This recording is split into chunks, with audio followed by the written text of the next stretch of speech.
You're tuned in to the only all-sports talk network in the Middle East, IsraelSportsRadio.com. DJ Venom, DJ Venom, DJ Venom, DJing parties throughout Israel, birthday parties, weddings, club events, bar mitzvahs, bat mitzvahs, and much more. You pick the type of music and DJ Venom will turn your event into the party of the year. Available Sunday through Thursday. Call 052-952-6506 or email djvenom1984@yahoo.com. That's 052-952-6506 or email djvenom1984@yahoo.com. Book your party today. That's DJ Venom.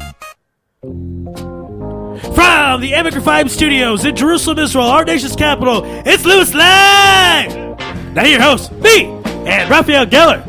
How you doing, Raphael? Good. I'm good. A little under the weather, probably from you, but it's all good. Yeah, it probably is for me. My cough is all gone. Now I have it. Thank you. Yeah, it's a gift. Pre-Pesach gift. Merci. Also, the cough drops, I think, had something to do with getting rid of this cough. But we have a great show tonight. There is a lot to talk about sports. That's an understatement. We just don't have that much time to talk amongst ourselves, so I'm going to announce our guest list, tell a little about them, and then we'll go to a break and bring our first guest. Our first guest is from Yahoo Sports. He's Mark J. Spears. He's a writer for Yahoo Sports, and there's a lot of NBA trades that you might not be aware of or paying attention to because Dwight Howard stayed put in Orlando. You might have thought, well, nothing really happened. That would be a mistake, my friends, to believe such a falsity. A lot of things happen, affecting a lot of teams. We talked a little bit about it yesterday with D-Fish leaving the Lakers and potentially going to the Miami Heat. So we'll get into that with Mark J. Spears of Yahoo Sports. And also, programming note, after Pesach, hopefully we will have, Bezrat Hashem, the Yahoo Sports programming on Israel Sports Radio. We've been in negotiations with them, so working that out. We're going to have Mark in the beginning. Then for the Washington Examiner, as we do every Wednesday here on Louis Live, Jim Williams. Spoke with Jim personally Monday night, talked a little Peyton Manning, part of the reason why Manning went to the Broncos, so a lot to talk with Jim Williams from the Examiner. Big, good, fun stuff. Then a fun guest after Jim. We're going to have historian Rob Badcock. Excuse me, that is incorrect. Harvey Frommer, apologize. Harvey Frommer is a Major League Baseball historian. A lot of you that are into biographies, history of baseball, like myself, if you are a purist, as I like to call myself, an historian, you certainly appreciate what everything he has to say on baseball. We'll ask Harvey about comparisons of today's game versus yesteryear. And I have a lot to say about it after interviewing Pete Rose. Made me think a lot about the yesteryear baseball and how much nostalgia I have for the game and miss players. Even though I didn't watch them live all the time, a lot of it was back in the day classic footage, but I kind of like the way the game was a little bit better back then. So we'll talk with Harvey about all that. Then, great guest. They're all great guests, but this gentleman is very high up in sports. He's the director of player personnel of the Milwaukee Bucks, Rob Badcock, and he actually comes from a family of people involved with player personnel. And that'll be a lot of fun to talk with Rob. We'll kind of ask how trades work. I've heard different stories, different theories. We'll get it from the horse's mouth, as you like to say, or as they like to say. And that'll be good, fun stuff. I've heard sometimes that trades. Oh, excuse me, Dave Badcock. I apologize, Dave Badcock. I'm gonna have to fix my Facebook profile then, Facebook status. Dave Badcock. Okay. Then, after Dave Badcock, we'll have Ari Bluestein for a quick 15-minute segment to talk about March Madness. Ari did not have Duke losing in the first round, as I did. But he did give me props on my Facebook wall, so I appreciate that from Ari. So that'd be a quick segment. We usually have Ari on for 30 minutes, but we'll have him on 15 minutes tonight. You look like you're chomping at the bit. Looks like I'm what? It looks like you wanted to say something. Oh, no, I'm just saying I'm ready to go and excited to do this. Yeah, this is good stuff. Again, this is a fabulous show that you've put together in books, so thank you, Raphael, for doing so. My pleasure. And tomorrow we have a special guest. This will be a tape delay. Actually, if you want to tune in, you could hear it live at 7:30, two-time NBA champion Jordan Farmer. Yeah, it's very exciting. It took kind of a while to get to him, but he's agreed to do it. He's excited. I'm excited. We're going to talk some Maccabi hoops for you fans out there. We're going to talk about the transition from going to a team that's one of the best to a team that's one of the worst. Yeah. They're moving to Brooklyn, so the Brooklyn Nets. We're going to talk about that with him. Yeah, that's a real struggle transition because I got to tell you, we've talked with Dewey Pick about this. He was a Kane here in Tel Aviv. They loved him here. One of their favorite players of all time. Some say one of the best players ever to play in Israel, if not the best. So he was the king of the hill, and then you have to go back to the Nets. No disrespect to our New Jersey listenership, but come on, it's the Nets. And that could be a struggle, even though he's in a higher league of playing with the NBA. Could be a struggle for him. And obviously, Raphael will ask about that tomorrow. Also, some rumors about him potentially joining the Israel national team due to his religion, being a Jewish. Right. So this summer's national team could feature people like Alex Tice, who we've had on the show, Maccabi Ashdod former Gator star, who's trying to make a run at the NBA. Omri Caspi, of course, on the Cavaliers, and possibly Jordan Farmer. They should just call that the Israel Sports Radio national team. They should. Because we pretty much had everybody on. We have. We've interviewed Aubrey back in another network, so we've interviewed everyone who's going to be on the team once Jordan is interviewed tomorrow. So more or less. Maybe a couple players we haven't got to yet. We will, though. Yes, in time we will have that ability to do so. So that'll be fun stuff tomorrow. And tomorrow we also hope to have Jasmine Marcus from the Cornell Sun. And there was another guest at 5 p.m., correct? Well, all right, we'll check into that. Yeah, we'll check into that. We've kind of been bounced up and down again. This is a tough time to get coaches because a lot of them are in the tournament. They're playing, yeah. There's other tournaments besides NCAA tournament for folks out there. Sure, the NIT probably most noteworthy, and CBI. College Insiders is a new one. It's the fourth-tier tournament, but has winning teams, so it's still a legitimate tournament. Yeah, legitimate tournament. And also with the Israeli League, a lot of their practices have an effect on when they can come on the program. A lot of teams practice from 5 to 7, which is our show time, of course. Unfortunate. So but we'll get them on as well. Yes, we'll get them on. Fear. Absolutely. All right, we'll take a break. On the other side from Yahoo Sports, Mark J. Spears. You're listening to Louis Live on IsraelSportsRadio.com. You're tuned in to the only all-sports talk network in the Middle East, IsraelSportsRadio.com. Body and Soul Gym in the heart of Talpiot. Great machines, excellent staff, and wonderful classes such as Pilates, yoga, and kickboxing. Give them a call at 02-678-8861. Once again, that's 02-678-8861. www.body-soul.co.il. Once again, that's www.body-soul.co.il. That's Body and Soul in the heart of Talpiot, which is great for your body and your soul.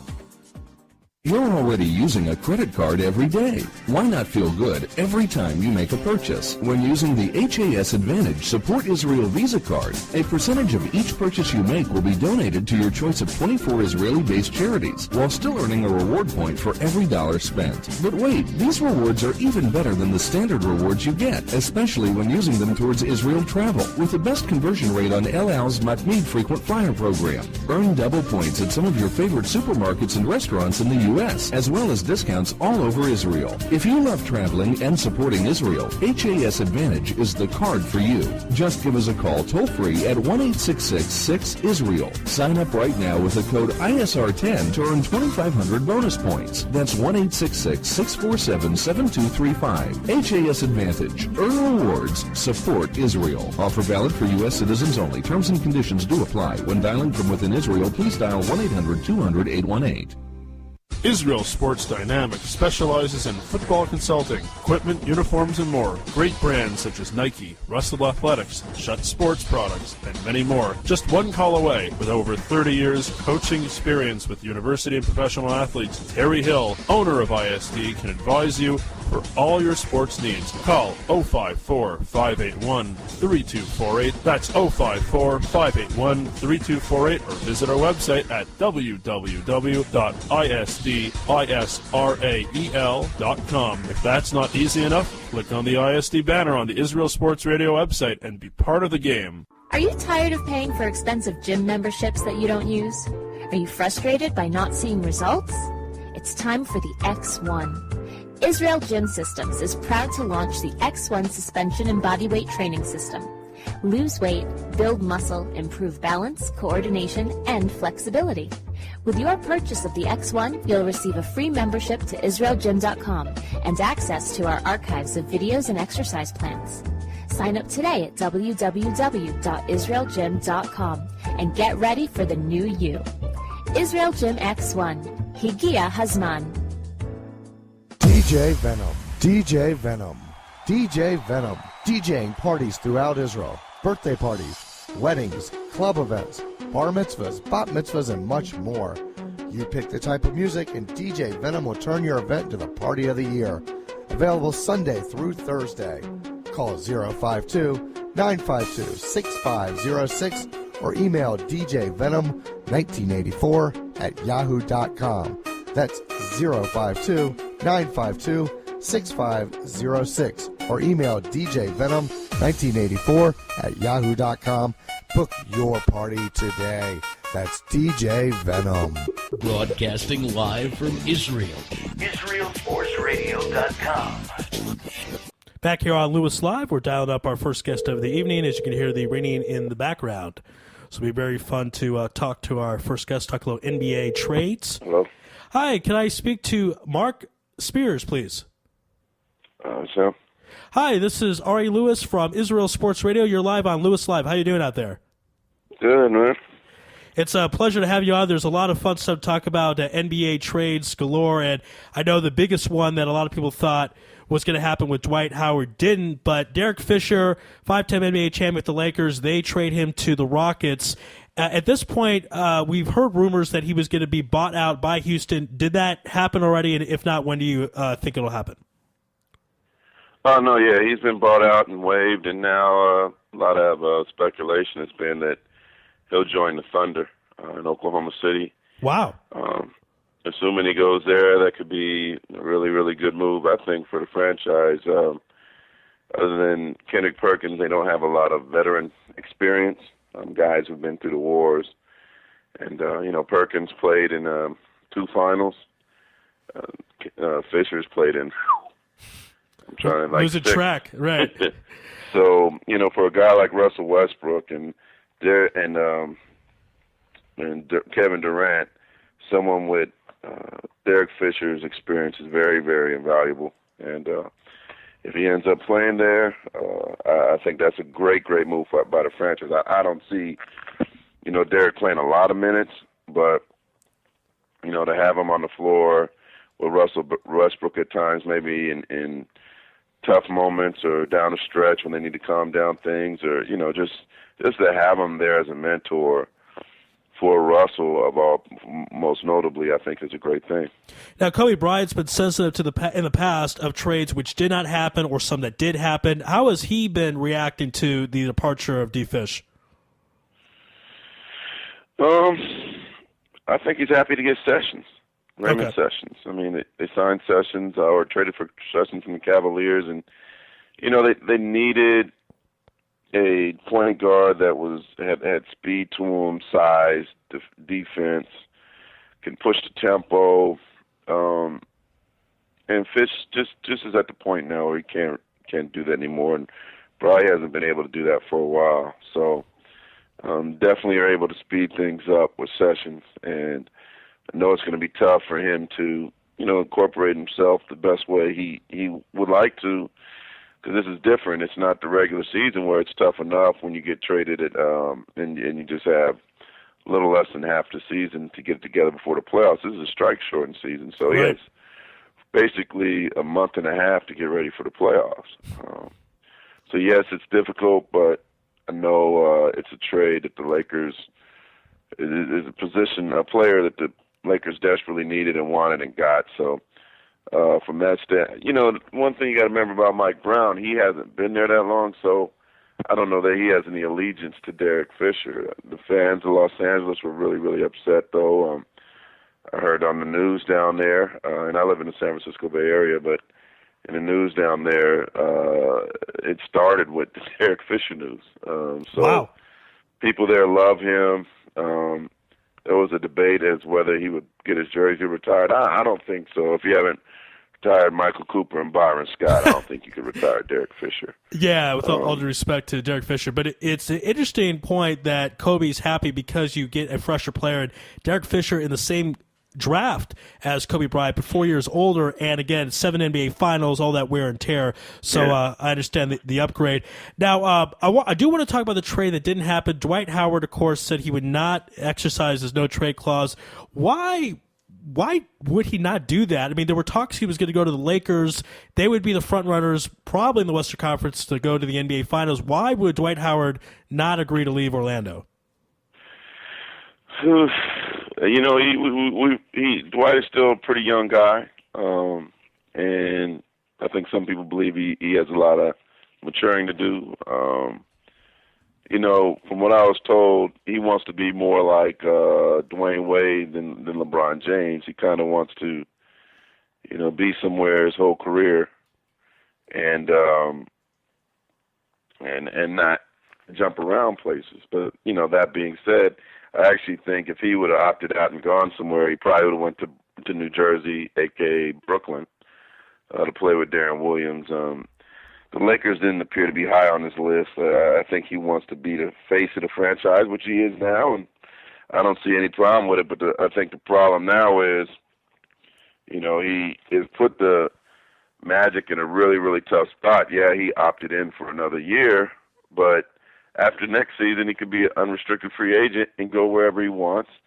And he certainly is going to, he has his right to check out what he wants. I mean, we got to remember it's a business, and I think sometimes the players get a bad rap when they decide to go somewhere else, or when they decide to test free agency or and do what they're allowed to do. But yet, you see players all the time, teams all the time, like trading Derek Fisher, somebody that's been with a franchise for a long time, or move players here, there, and the other. So I think a lot of times players get an unfair rap for wanting to test free agency, for wanting to explore their options. It's their right to do so.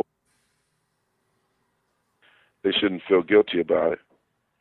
Hi, Mark. You're on with Rafael. I just wanted to say a good morning to you in the San Fran area. I know it's pretty early there. It's almost nighttime here, but good morning.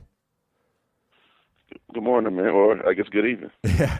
I just want to talk to you more about some of the trades that maybe weren't as big as the ones that my co-host Ari just talked to you about. So let's start off with a pretty interesting trade. We're actually having the Milwaukee Bucks player personnel director on later. So let's talk about the Andrew Bogut for Monte Ellis trade. What were your thoughts on that? Of course, Bogut is still out with a fractured ankle and has dealt with the elbow injury and the back injuries, where Monte Ellis can score a lot, but also has had some problems with injuries. So what were your thoughts on that trade?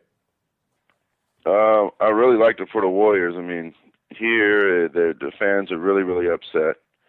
They love Monte Ellis. They loved his scoring. They loved him from the entertainment value, but the team wasn't winning, and they weren't going anywhere further. So the thing that they needed was size. They needed a center, and if healthy, I really believe Bogut's the third best center in the NBA. So he plays on both ends. He can shoot the mid-range jumper, score inside, block shots, runs the floor, passes like a guard. That's really hard to find. And I don't even know if there's a center in the world as well-rounded as him. But he has to be healthy, so there certainly is some risk there. But, you know, in the Bay Area, I don't think they're really educated on how good Bogut is, because he plays in a small market that's rarely on TV, and he's been hurt. So there certainly is a lot of anger right now, and they booed the owner the other day during a halftime jersey retirement ceremony for Chris Mullin. But I think in time, when Bogut is back, they'll realize it was the right move. I mean, and so far, it almost seems like a win-win move for both teams, because the Bucks had figured out a way to win without Bogut, but they needed some extra scoring punch.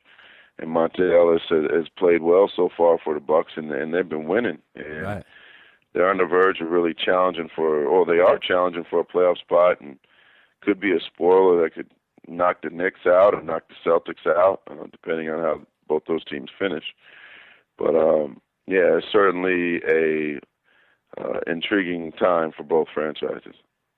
Okay, I just wanted to get your opinion. Do you think now that Monte Ellis is the face of the franchise or Brandon Jennings? That's, in my opinion. No, Brandon still, because he's been there for a while. They know him. They love him. The way the Bay Area was unfamiliar with Bogut is probably the same way Milwaukee is unfamiliar with Ellis, because it's the same way. I mean, it's not a small market here, but the Warriors aren't on TV a lot, and then when they are, it's really late in Milwaukee when they're playing out west. So they probably are just now getting familiar with Monte. And Monte really, while he might be a great scorer, he doesn't have that engaging personality, the Magic Johnson-like personality that, people will become a fan of his game, but he's not like Brandon is L.A. He's from L.A. He's L.A. all the way. He has a personality and a smile, and has the gift of gab and all that. And Monte is actually quite the opposite. He's pretty mild-mannered, quiet guy. Kind of keeps to himself. So I don't think Brandon, I think. Yes, Monte will be popular, but it'd be hard to overcome Brandon. Okay, great. Let's move on to another trade. We kind of talked about this earlier, but the Laker trade, Ramon Sessions. The Lakers really, if you look at it, besides the first round pick, they really just gave up. Capano hasn't really played that much, and Luke Walton, who I don't think I've seen him off the bench in like 5 years. So, do you think this was a very good trade for the Lakers? The Sessions trade. Yeah. Yeah, as I said earlier, it's I think it's a great trade. Okay. He's going to be. He fills the void that they need. They need speed. They need a guy that could defend young point guards. They need a guy that could play well off the pick and roll and push the tempo. And he has size and younger. And I think Sessions is all those things. Okay, great. Now, I think a trade that really could help a team. The Indiana Pacers acquired Leonardo Barbosa, who of course was on all those Suns teams that were very great, and all they really gave up was a second-round pick. And he's a veteran guy. I'm a huge Raptors fan. My family's from there. The Raptors have not been good in a long time, besides the first couple of years of the Bargnani era. So, first of all, what do you think is the future for this Raptors team? Obviously, Bargnani was supposed to be the face of the franchise, but that's not working. They have young guys like DeMar DeRozan, who's good, but just, again, they can't seem to win. They just let go of another veteran, Barbosa. Do you think they're rebuilding, or what do you think's going on in Toronto right now? No, they're definitely rebuilding. I just think that they have kind of wondered about their draft picks, like their guy that they selected is not even playing. Right, from Lithuania. So it's ever since they lost Bosch, they haven't been able to recover, and that's kind of the difference between them and Cleveland. Cleveland lost LeBron, but they were able to get Kyrie Irving and another good young Canadian forward in Tristan Thompson. So they're already moving in the right direction. They have an outside chance. I don't think they're going to make it. Okay. But basically what I'm saying is Toronto's draft is to be, we'll know later whether or not those things pan out, but they haven't done anything to recover from the departure of Bosch, and right now the future just seems I don't think it seems bright at all. Okay, well, for our Toronto listeners out there, sorry. But, okay, just kind of interesting thing to talk about is Canadian hoops has really evolved in the last couple of years. You look at the college game this past year there, and as you said, Tristan Thompson, who went to Texas. Texas has recruited a lot of Canadians. They had point guard Mike Kabongo, who's a very good guy, a great point guard. Baylor, their shooting guard Heslip, scored 27 points. Why do you think there's suddenly so many great players coming out of the Toronto, Canada region? Well, you know what? I think it's because of the Raptors. Okay. You know, I mean, now that the Raptors have been there for a while, and you have a generation of kids who have grown up with Raptors basketball in their backyard. So I just think it had an influence on the local kids. And while he's not the greatest player in the world now, I mean, Vince Carter of Insanity, that was a really, really big deal.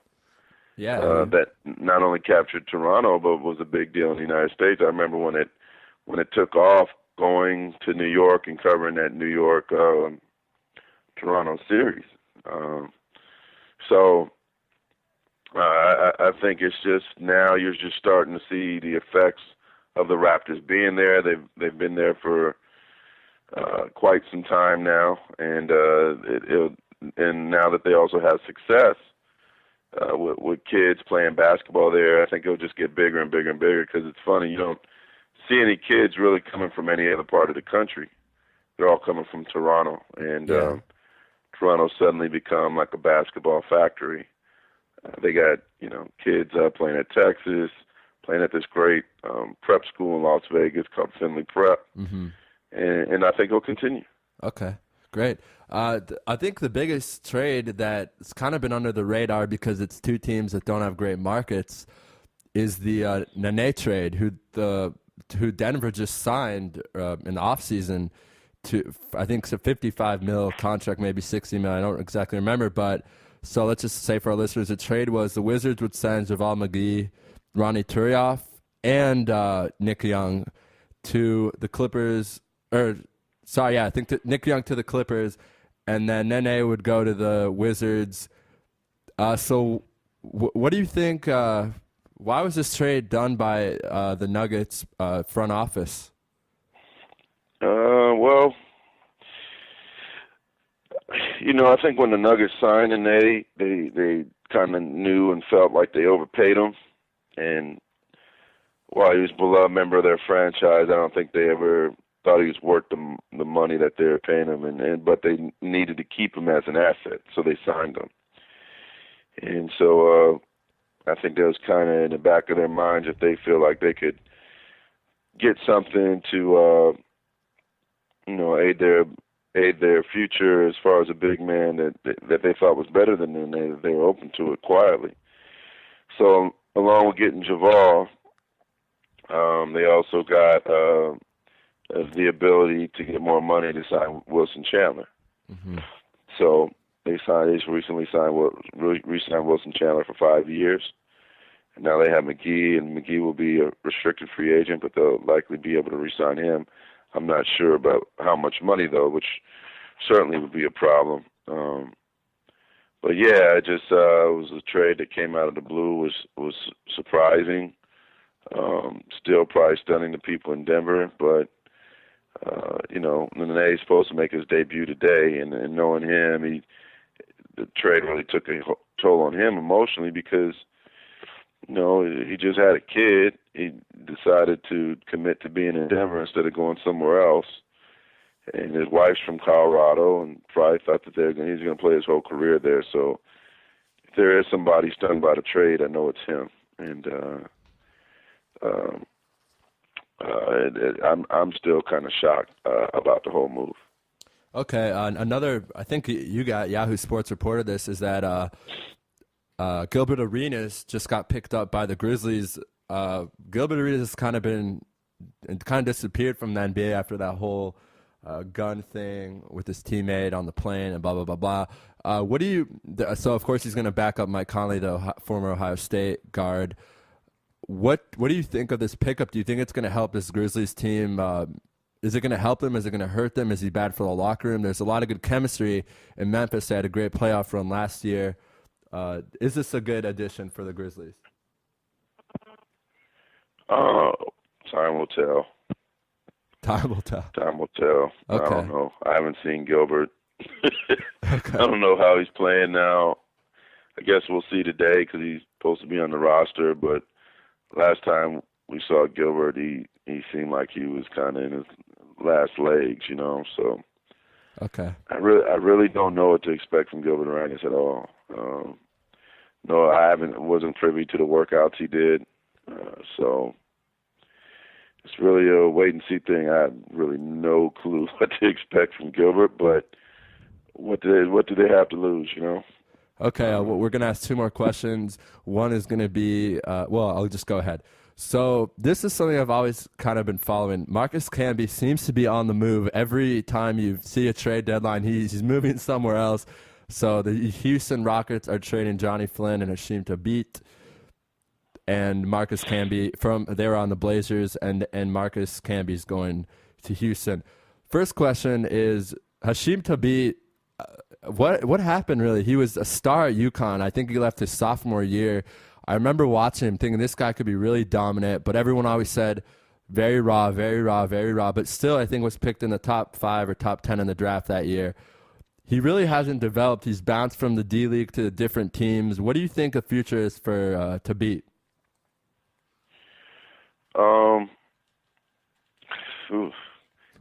He's been extremely disappointing. I think I was with you. I really thought he had promise in college. He was a great shot blocker. Right. He affected things at the rim tremendously, great rebounder, just limited offensively. But I think I don't know that he has a strong work ethic. And while he has shown some promise in some D-League games, it just really has been disappointing. I mean, I guess Portland's going to have to be forced to play him and see. We'll see how he does. But he just seems like a step slow in the NBA. I think things just seem too fast for him. And he hasn't really got much of an opportunity. Okay. But in Portland, he'll get one. He'll get his chance. And I believe he's going to be a free agent this summer. So he really, if he's going to have a future in this league, he's going to have to show it pretty quickly. And you could pretty much kind of say the same thing for Johnny Flynn, the former Syracuse guard. He kind of also was drafted in the top 10 and was in Minnesota, couldn't really do anything there, so they got rid of him. Would you pretty much say the exact same thing about Flynn? Not as bad, but he certainly hasn't lived up to. I mean, you're talking about 2 top 10 guys who've been busts. Busts, right? Probably the 2 busts. I think they're in the same draft. Yeah. Two busts of that draft. So I'm just kind of stunned, that both have been that bad. But I guess Portland trying to, roll the dice and save some money and go into free agency. Even though Portland, I don't think, is an attractive place for free agents to go. Okay. We'll see. They're taking a gamble to check these guys out, but okay. I wouldn't put any money on it. Oh, so the last question is: I'm pretty sure you you wrote for the Boston Globe before you moved on to Yahoo Sports. Yeah. So I gotta ask you, what's going on with Rondo? All the trade speculation. Obviously, he did not leave. Danny Ainge decided to keep him. Can you give us any inside scoop on how Rondo's doing? What's going to happen with him? Is he staying with the Celtics? Just real quick, what's going on? No, he's not going anywhere. Okay. I mean, if anything, a big 3 might be coming to an end, but Rondo's young. He's an all-star. He's becoming the face of the franchise. So no matter what little bickering here and there or ego stuff or whatever, they can't afford to lose him.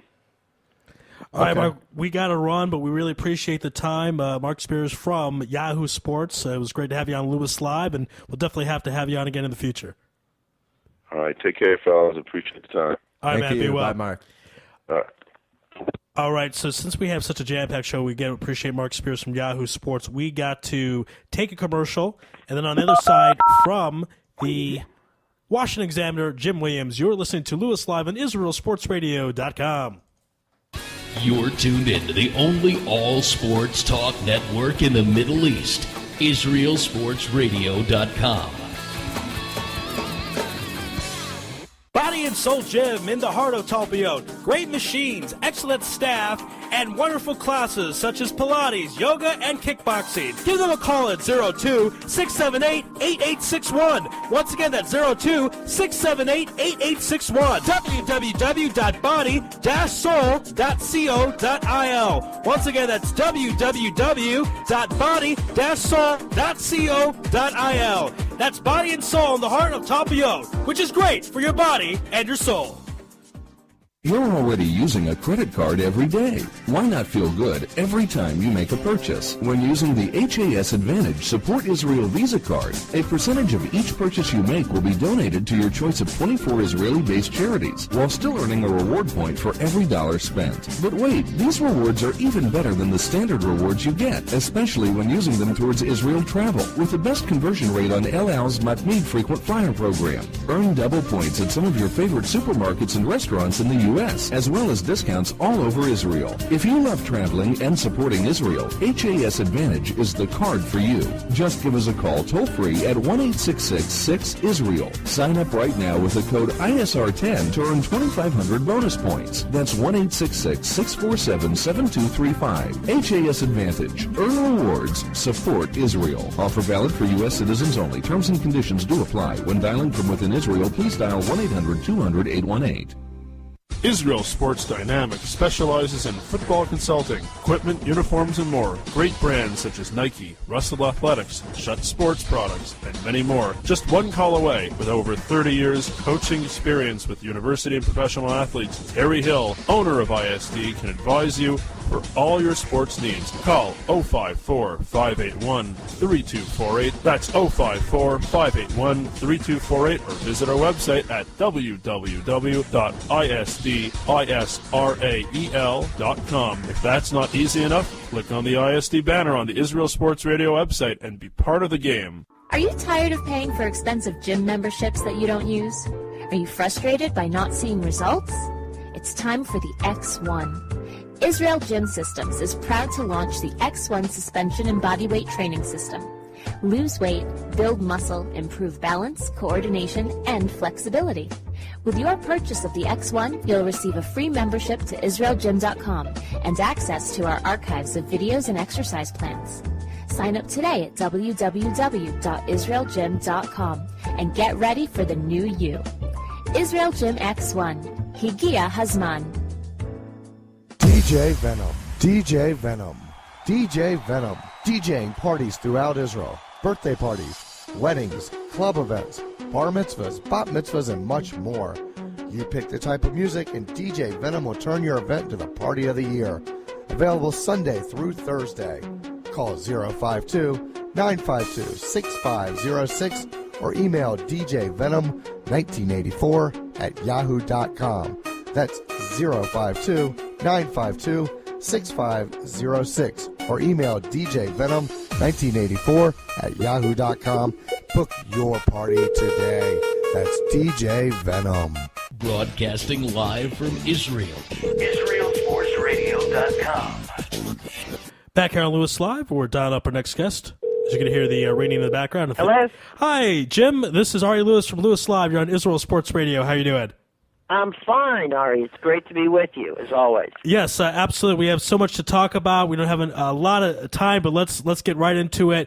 Peyton Manning, now we spoke about this off-air, signing Denver. You predicted he would go to Denver or Arizona, despite the 8-hour meeting with Tennessee. At the end of the day, and I've asked this earlier in the week, but I'll ask you as well, since we talked business in this segment, was it the money, the number one reason that Peyton Manning went to the Denver Broncos? You know, I don't know that we'll ever know that's the case. I know that both I at least know that Bud Adams would have paid the same kind of money that Denver paid. I honestly believe he went there because of John Elway. I think he felt that that they were a better fit for him, and that in the long run, that the way that the organization was run and the way he just had seemed to me he had a comfort level in Denver and has had a comfort level with Denver since the first time they actually sat down and met. And clearly, Elway was able to convince him that it made the most sense to head to Denver. So he goes to Denver, a big contract, $95 million, about $45 of that guaranteed. He's in Denver, and apparently, or potentially, some of his former teammates, Dallas Clark, Jeff Saturday, might join him as well. Tebow, though, on his way out, it looks like. Where do you think he's going? The Dolphins apparently said they're not going to pursue him. There are rumors he's going to Jacksonville. Where do you think number 15, or the former 15, will end up? If Jacksonville doesn't sign him, then they need to take a drug test. because they need seats. They need people in the seats. Tim Tebow would fill up that stadium whether they won or lost, and they need to get him in there. I was on the radio in Tampa yesterday. There is absolutely no question in my mind. If I were the Glazers, I would sign Tim Tebow. I'd not sign him, trade for him. If you're a team in Florida, look, Tim Tebow, like him, dislike him, whatever you think about him, has value, and there's no question that I think that one of the two Florida teams, meaning Jacksonville or Tampa Bay, should, and I say should, take a shot at it. That, if that fails, if they don't do it, I don't see him going to the Jets. Tim in New York seems that would be an amazing situation, a circus beyond belief. I guess my best bets on the other side is there has been some strong interest in him in Green Bay, and there's also some very curious interest in him in New England. Interesting. Where they think that they might be able to come up with some, Josh McDaniels, the guy, of course, right, who, got him in the first place. And there's some very interesting things that they feel that they could do with him along with Brady. So, Denver, I honestly don't understand, short of the fact that John Elway has the ego the size of Mile High Stadium, right, that why you wouldn't keep Tebow around just in case, something happens to Peyton. I mean, you got to remember, this is a guy who hasn't played football for a year, right, and also is coming off of one of the most sensitive injuries in sports, and that's a neck injury. So here we are with a guy who is unquestionably a Hall of Fame player, but will he be able to?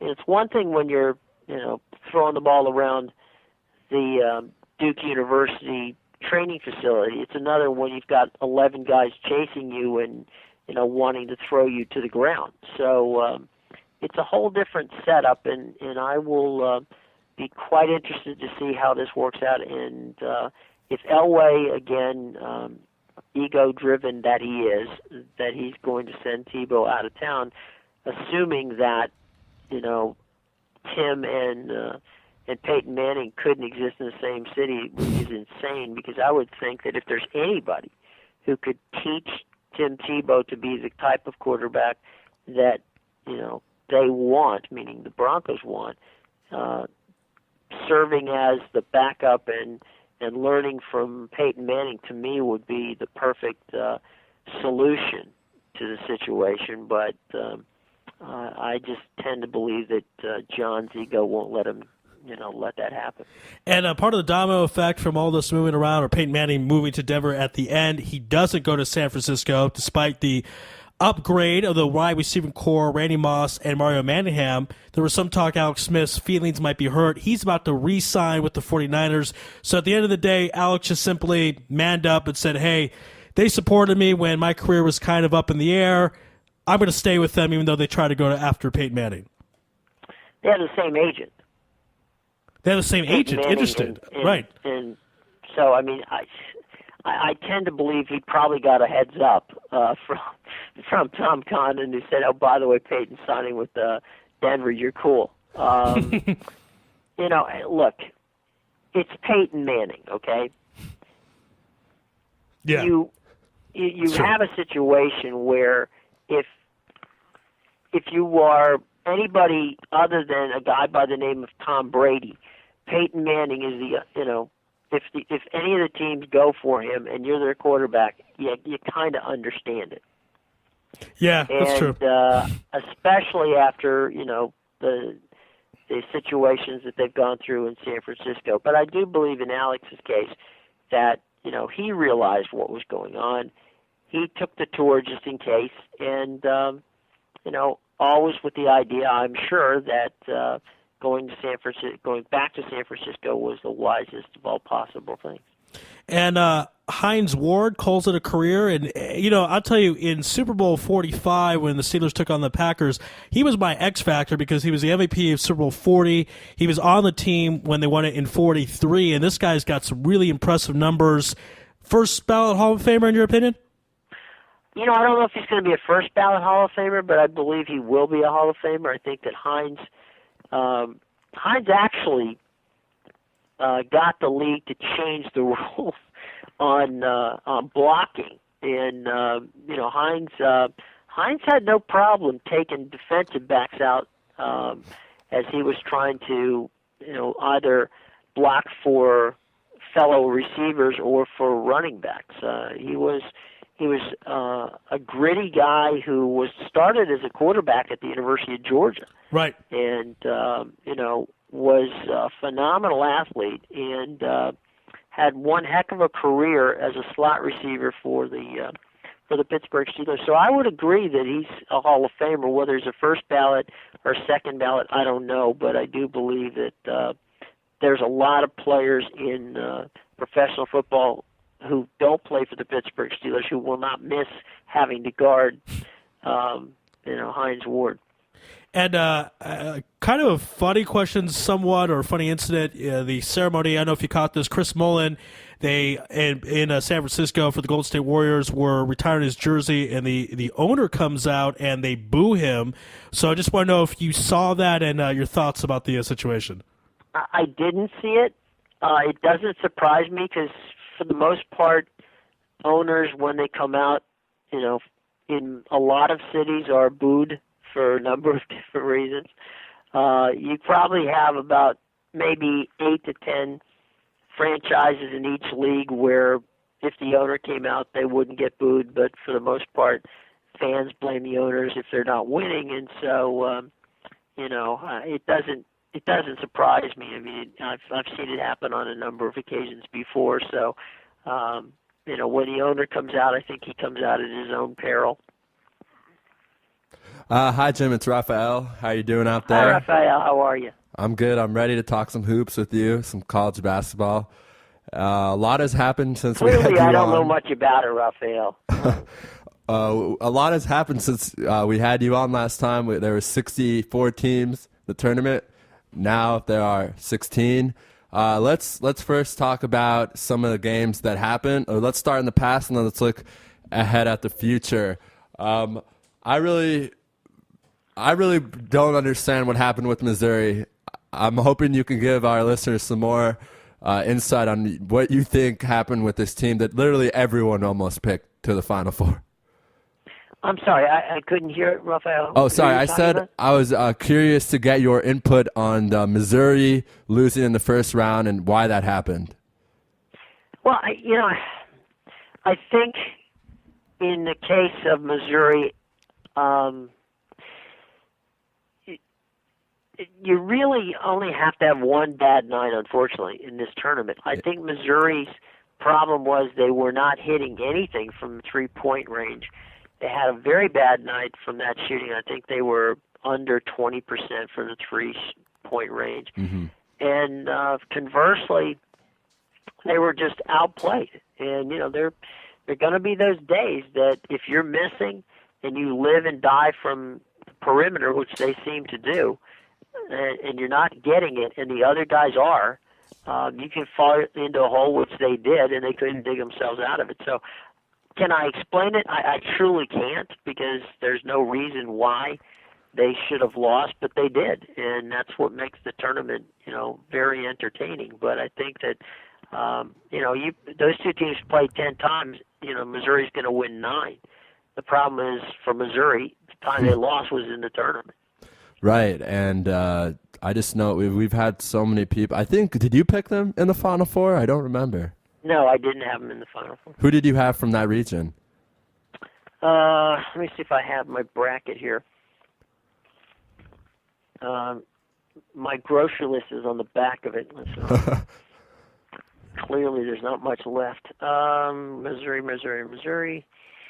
Where are you? Bottom left, probably. Bottom left.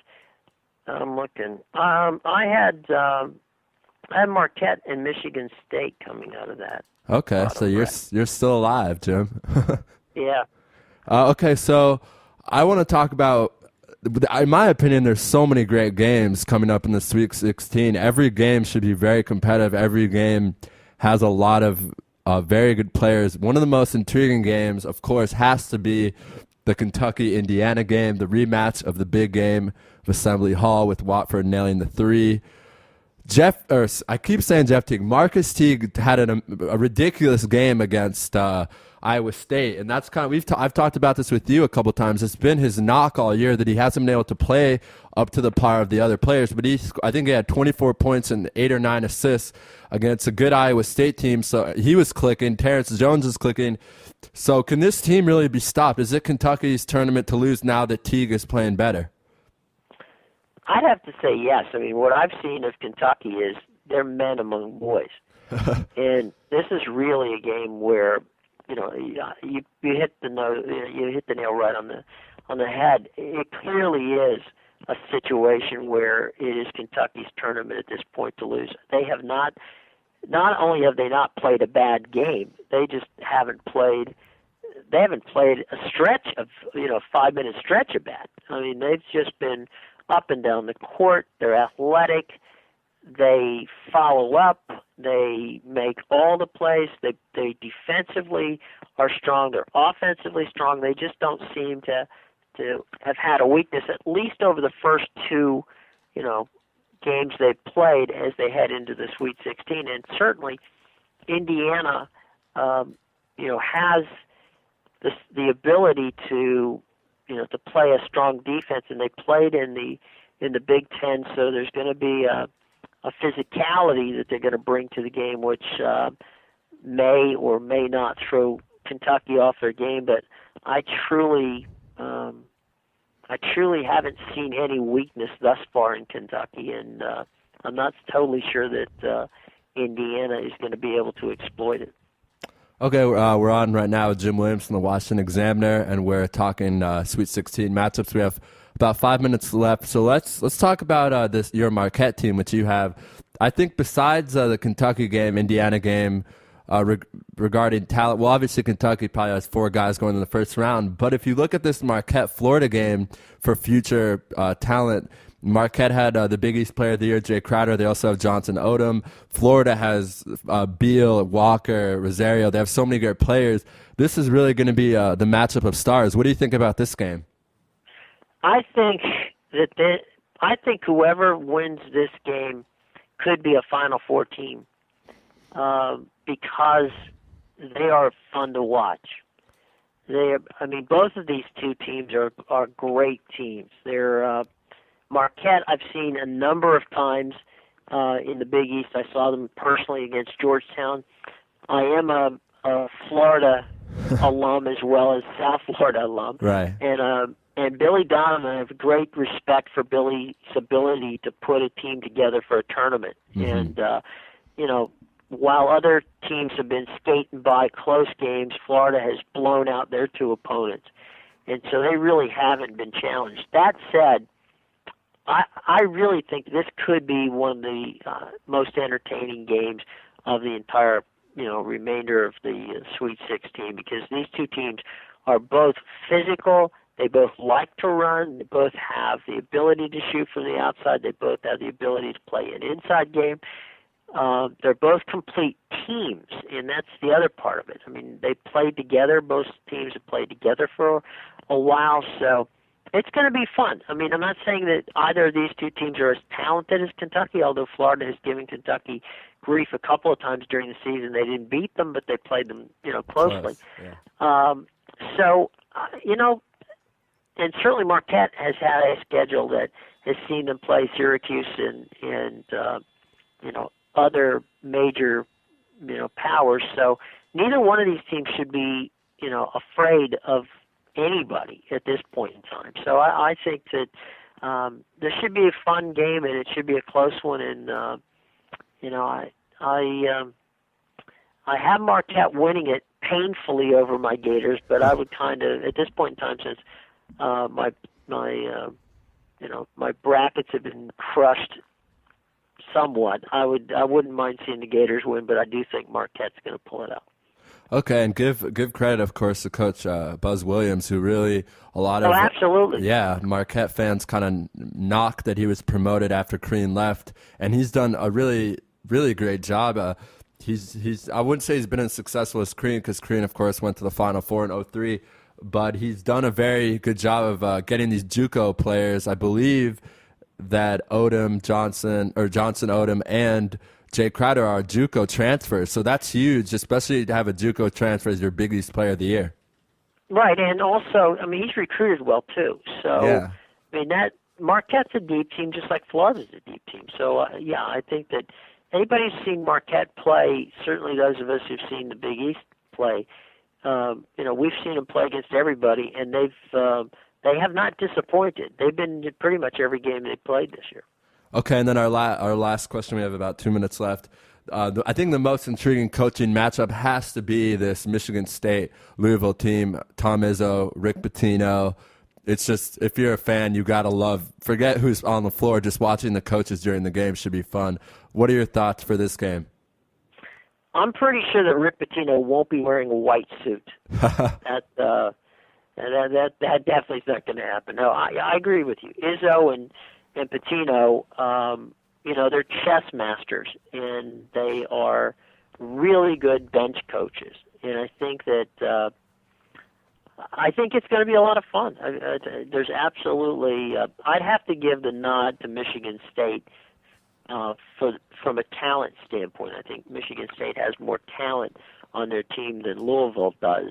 But that said, it's really going to be fun to watch Izzo and little Ricky, go at it.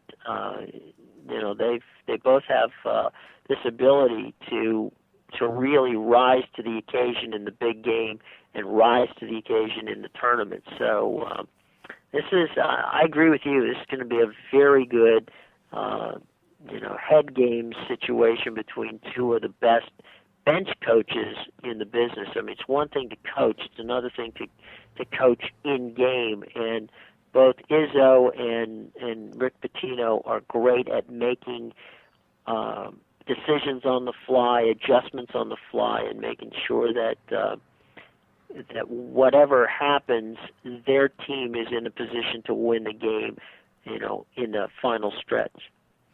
All right, great analysis as always, Jim. We appreciate it. Thank you, Jim. We hate to cut the time short, but we got to take a break. But thank you so much for being on Louis Live tonight.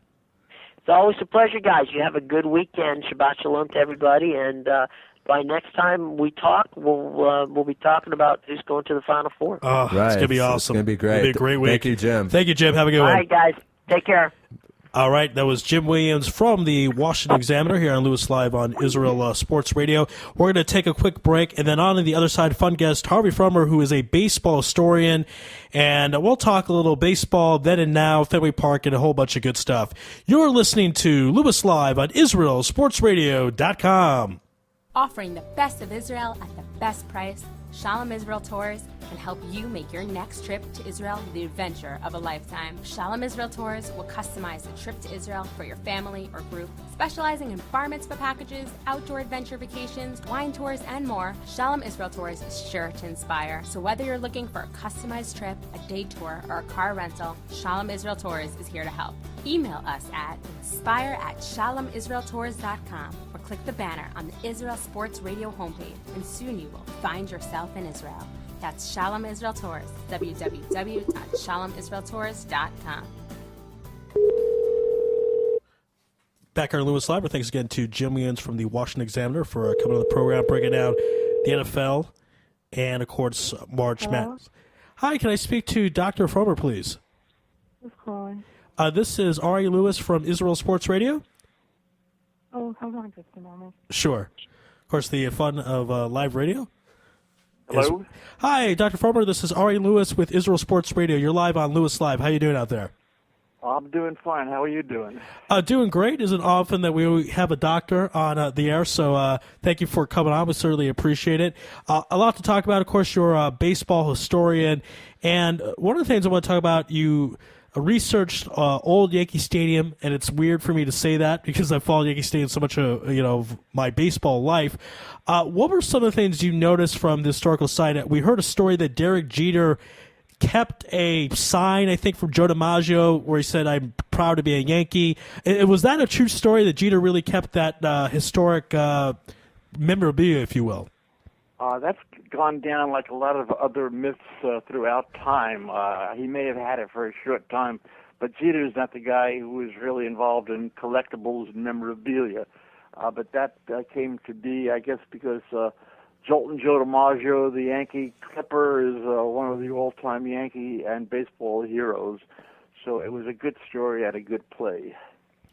All right, and also want to talk to you about, you wrote a book called A Baseball Century. You're the principal author of that book, The First 100 Years of the National League. That was back in 1975. And the National League, because it doesn't have the DH, many people think of it as a chess game compared to the American League as a checkers game. What are your thoughts about the comparisons between the National and American League? Well, I guess the DH probably is what brings that up. The American League is a league of more power, of guys waiting to hit the ball out of the park. The National League is the older league. That was the first book that I did. I've been writing sports books and articles since 1975 when I got my PhD. That's what makes me a doctor from New York University.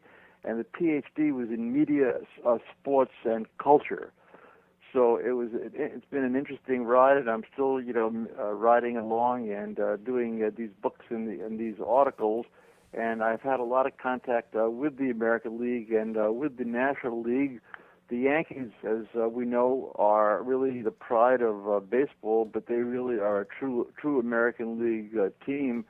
The new Yankee Stadium, which looks like something that Mussolini would have built, is a far cry, in my opinion, from the old Yankee Stadium. The book that the site that I covered about book remembering Yankee Stadium, but it did typify the American League, I guess, checkers game that you mentioned, as opposed to the chess of the National League ballparks that have existed through the years. So it's an interesting phrase that you threw out, and we can go on and on about that, but they are very different leagues. Now, this is so much fun having you on, having a story into baseball, because I love the history of the game, and I'm actually a purist at heart. I'm a fan of the pitcher duels, the bunts, the sacrifice flies, the strategy behind it. And coming up, we're going to have, especially us purists out there, are going to have a tough potential pill to swallow. Barry Bonds is on the ballot, I believe, coming up in the summer. Roger Clemens, I believe, as well. What do you think of the writers? And also, I'm curious if you have a vote of the Hall of Fame, but how will the writers go about deciding if Clemens and Barry Bonds should be in the Hall of Fame? Well, I think a lot of it also is personalities. Both of those guys are not the most pleasant personalities that one would want to be around. Could say that again, yes. And I think that shouldn't enter into it, but politics and personalities into everything in life. Secondly, I don't think they belong in the Hall of Fame, even with their exalted records. I wrote a book called Shoeless Joe and Ragtime Baseball. It's one of my favorite books and one of my best-selling books, and that was about Joseph Jefferson Jackson, a guy who was banned from baseball for life. He was kind of highlighted in the movie 8 Men Out, which I'm sure you saw, and your listeners saw. If not, everybody should really get a copy of that somewhere on Netflix or whatever. But it's one of the great baseball films of all time. And Shoeless Joe Jackson played for the old Chicago White Sox, and he was accused of dumping the 1919 World Series. The commissioner at that time was Kennesaw Mountain Landis, who was anti-Jewish, anti-black, anti-union, and also anti-illiterate. And Shoeless Joe could not read or could not write, and he came from a small southern town, but he was one of the greatest baseball players of all time. Anyway, a court in Chicago found him and the 7 other players that were accused of dumping that World Series innocent. And the commissioner, Judge Landis, said no matter the verdicts of jury that I'm actually quoting from memory, they are guilty in my mind, and they are banned from baseball for life. So my point is that if Jackson is not in the Hall of Fame, if Pete Rose is not in the Hall of Fame, then these guys are really injected and ingested, and you could see their bodies, the before and after bodies. These guys, in my opinion, don't belong in the Hall of Fame either.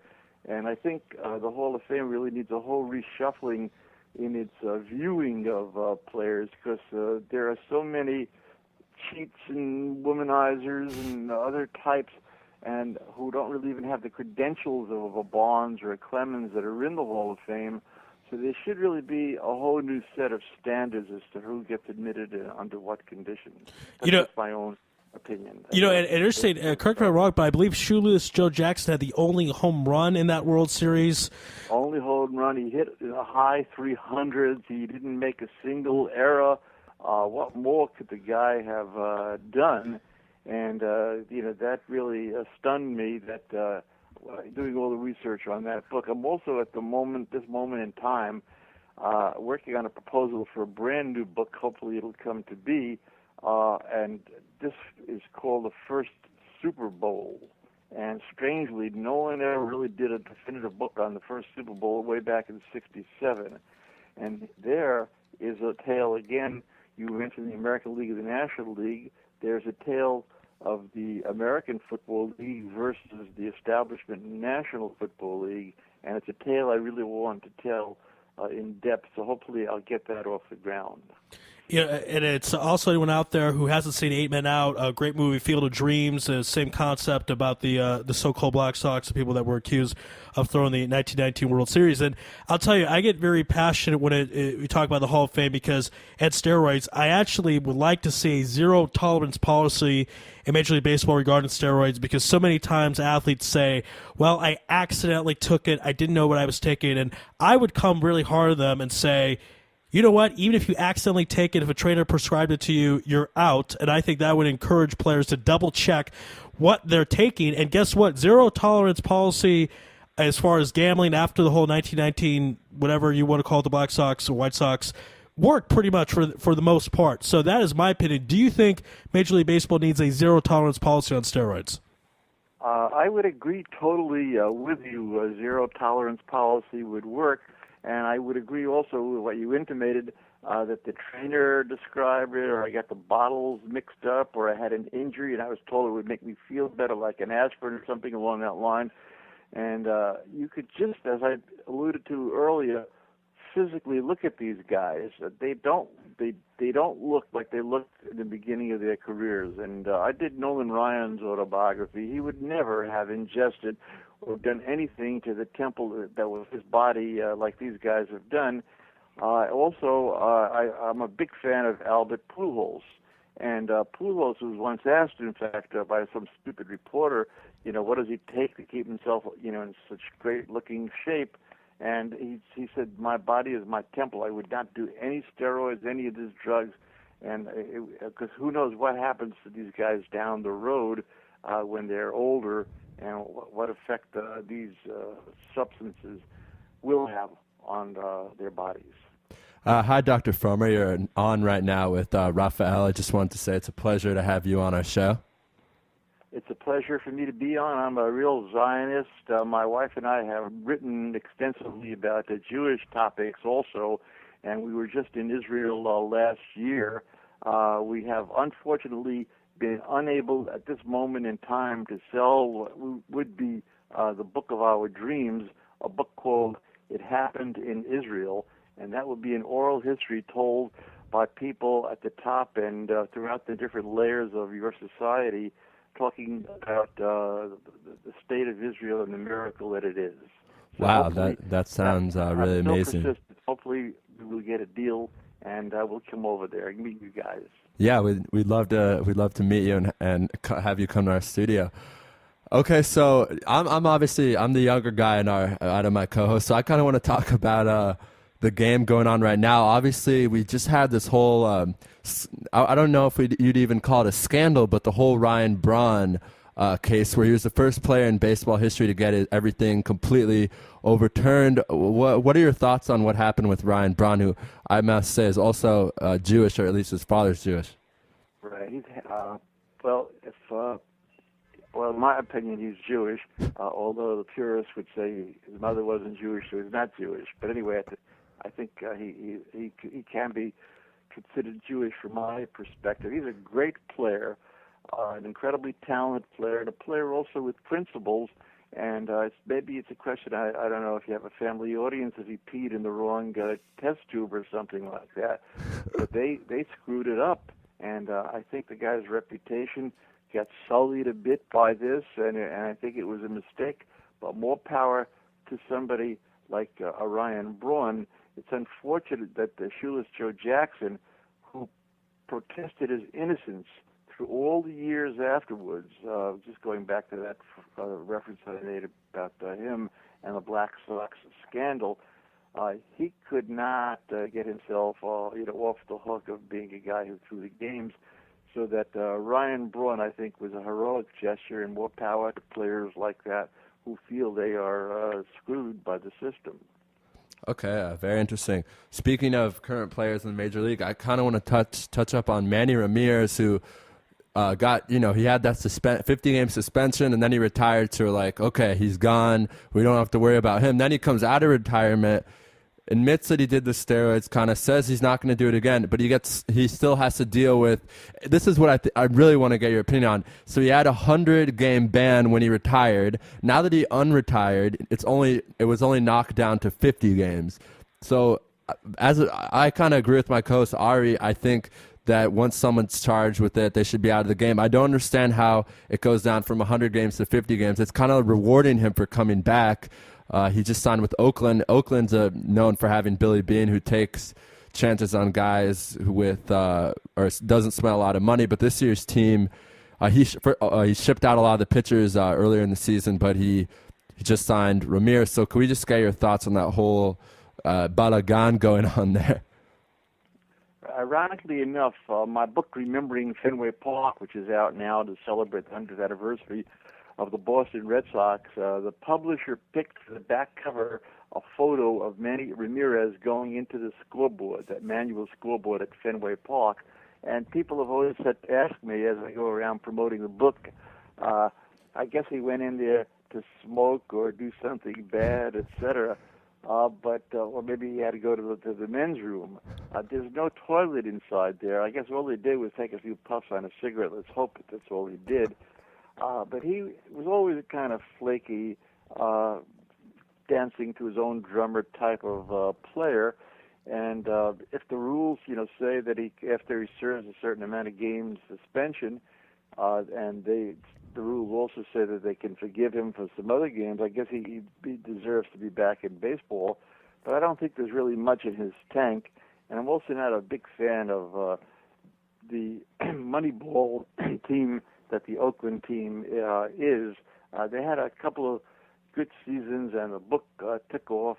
But if you look at the record, they haven't really done much lately with their kind of weird managerial or general managerial philosophy. And I guess this was an attempt to spark some interest in their fans. Their attendance has not been that great either in recent years to get Manny Ramirez on the scene. But he's, to use a contemporary term, super flaky. Okay. Okay. Well, obviously we are Israel Sports Radio, and a lot of people in Israel, and we have a lot of people in Israel are from the Brooklyn, New York area, and a lot of people, our listeners in the United States, are from the Brooklyn area. My father grew up in Brooklyn. My father is actually an older guy. He's in his middle 70s. I grew up learning about the Brooklyn Dodgers and all the great rivalries, and Snyder and Roy Campanella. And my father actually played baseball with Sandy Koufax's childhood, pretty much all of his childhood. So I've heard so much about Sandy. Fred Wilpon also? He played in his youth in a sand club team in high school. My dad's first cousin was best friends with Sandy Koufax. Did your dad go to Lafayette High School? I don't think so. I can ask him. I don't know. I can ask him where he went. I think because that's where Koufax went. Okay. Wilpon. Okay, I think maybe his cousins went there. I know Sandy Koufax was best friends with his cousins. They're on the same Sandlot team. They played basketball together. It's kind of a funny story. Sandy Koufax broke my dad's nose because obviously he didn't have the control in his early years. So they were playing baseball and he was a pitcher and he broke his nose. So I hear that story a lot. But I just wanted to talk to you about some of those games, the Yankees-Dodger games. Obviously we have the Red Sox-Yankees now, but the thing that kind of hit me is that it's always been a great rivalry, but up until 04, I think, whenever the Red Sox won the championship, the Red Sox were winners, but they never won a World Series. So it was a big rivalry, but it wasn't like you have a team who probably at that point probably had won some like 25 championships to a team that had won 0. So it is a rivalry, but at the same time, it's not. I'm just curious to get your opinion on the differences between the Red Sox-Yankees rivalry and the Yankees-Brooklyn Dodgers rivalry. Okay, you guys will have to have me on again because I could go on these topics for hours also. And I am the author of Red Sox versus Yankees, The Great Rivalry. So that's one of my books, which really goes into great depth on that subject. I'm also the author of one of my all-time favorite books, which hopefully your listeners will pick up via Amazon, New York City Baseball, The Last Golden Age. That's about the old New York Giants, the New York Yankees, and the Brooklyn Dodgers in the 1947-1957 era. So I was able, in my writing and my research and in my talking, to cover both topics. I would agree with you, at least what you're intimating, that the rivalry of the Dodgers, the Giants, and the Yankees was greater than the rivalry of the Red Sox and the Yankees, because the Red Sox-Yankee rivalry, which has been at fever pitch in recent years, has had its ebb and flow through the years, and Yankee fans basically have really not cared much. The Yankees were the top dog, and the Red Sox were the lowly Red Sox who really didn't have the great talent that the Yankees had. So there was a haughtiness. Along came 04, and the curse was broken of Babe Ruth's curse of the Bambino, and the Red Sox became top dog. And now there's some haughtiness among Red Sox fans. And then 07 they won again, and the Yankees had hit a cold patch. But I don't think that the rivalry is as strong, was as strong even at its peak as the Dodger-Giant-Yankee rivalry was, for the simple reason that the Yankees and the Red Sox are in two different cities, Boston and New York, whereas the Dodgers, Giants, and Yankees were all in New York City, and those were the days of the 8-team league, so that the Giants and Dodgers played each other, if my memory serves me correctly, I believe 22 times a year, which is an awful lot of times, and the Yankees would always come up against one of those teams or another in the time period that I'm mentioning, 1947 to 1957, in the World Series. I think there was only one World Series in that era, 1948, when Cleveland and the Giants played. If the Yankees and Dodgers and Giants did not in one way or another compete in a World Series. And if you lived in Brooklyn, as I did, and as your father did, you had to be a Dodger fan or else you'd get beaten up in a way. So that there was this incredible rivalry, Dodgers versus Giants in the National League, and then the Yankees, who had the big money and were the team somewhere up in the Bronx, they were the team that always had to be beaten. And it took a long time. The Dodgers finally won, as you know, in 1955, and Bedlam broke loose in Brooklyn among the long-suffering and many Jewish Dodger fans that were there. I don't think there were that many. I never took a poll, but I don't think there were that many Jewish Yankee fans. They really were more Jewish Dodger fans.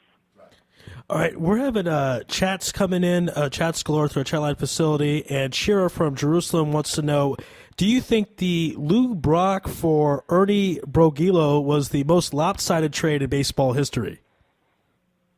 No, but it's up there. I think the most lopsided trade, if you call it a trade, was Babe Ruth sold to the New York Yankees by a guy named Harry Frazee. Right. Jake Rupert, the Yankee owner, then just ripped him off. It was Babe Ruth for cash. Right. That's right. And the whole story of the curse, of course, the origins of... That caused the curse of the Bambino. Right. But the Red Sox at that moment in time were really a top team in baseball, and the Yankees were not a top team, and it totally changed the whole course of baseball history. Broglio for Brock ranks up there, but not nearly, not as big a game changer, in my opinion. You know, people forget, before the Babe Ruth selling, the Red Sox won 5 of the first 15 World Series in baseball history, and then didn't win one for 80-something years. The book, Remembering Fenway Park, we could do an entire segment on this book, and we will have to have you back, of course. But I got to get into this because I love Fenway Park. When I was a little kid, I had an assignment when I was in the 5th grade to read 20 pages a day, and I read just about this book about Fenway Park that was in the library of my public school. I memorized everything possible, the 3 feet in right field, the monster, the 30 feet that it was high. I want to ask, though, about Pesky's pole. The legend has it that Johnny Pesky hit one of his 4 home runs into this small corner. Anyone who's been at Fenway Park knows there's a very small area to the right side where you can chip shot a home run. And Pesky apparently said, "Hey, that's my pole." Is that the true story of why they call it Pesky's pole? Almost true. Okay. Johnny Pesky, bless his heart, is one of the nicest persons I've ever met in or outside of baseball. And he wrote the introduction for my book, Remembering Fenway Park, so I really got to know him. I think he's about 92 or 93 years old, so he's not as spry as he was back then. But it was not he who coined the name, the Pesky pole. It was the media that really coined that name, and that's really the truth of the story. And another myth about Fenway, how the pole got its name, is basically a guy named Mel Parnell. I don't know if you ever heard of him. He was a star pitcher for the Red Sox.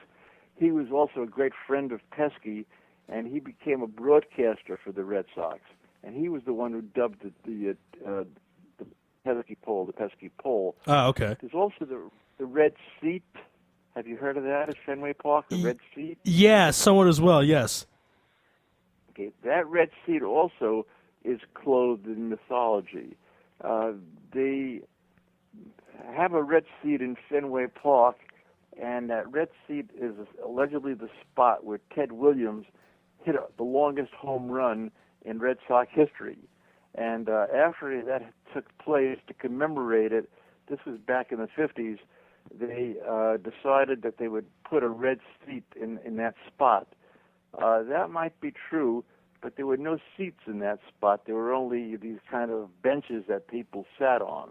So the exact spot of where he hit the home run remains the foggy historical past. Back to Manny Ramirez now. In his last year or two with the Red Sox, Manny hit a home run that went beyond the red seat, but somehow when the measuring took place, it didn't go beyond the red seat. That would only happen to Manny Ramirez, it seems like. Last couple.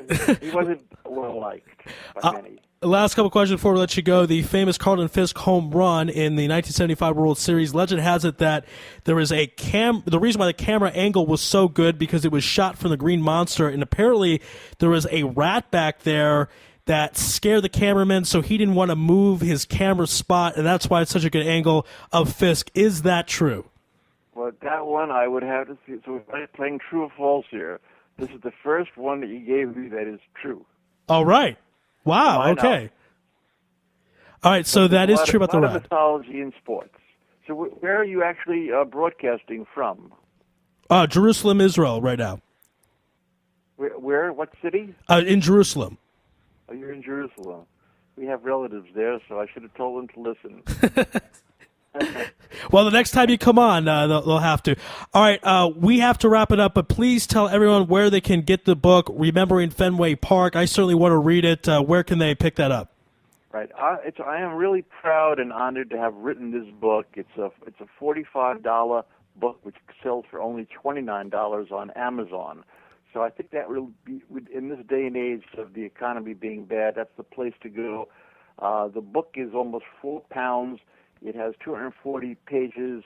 I have 140 interviews. I have 250 photos. And it is the mother of all coffee table books. So it's a great gift. Anyone out there is listening for Pesach or birthday coming up, anniversary, what have you. Excellent stuff. And again, we are still getting chats, but we've got to let you go.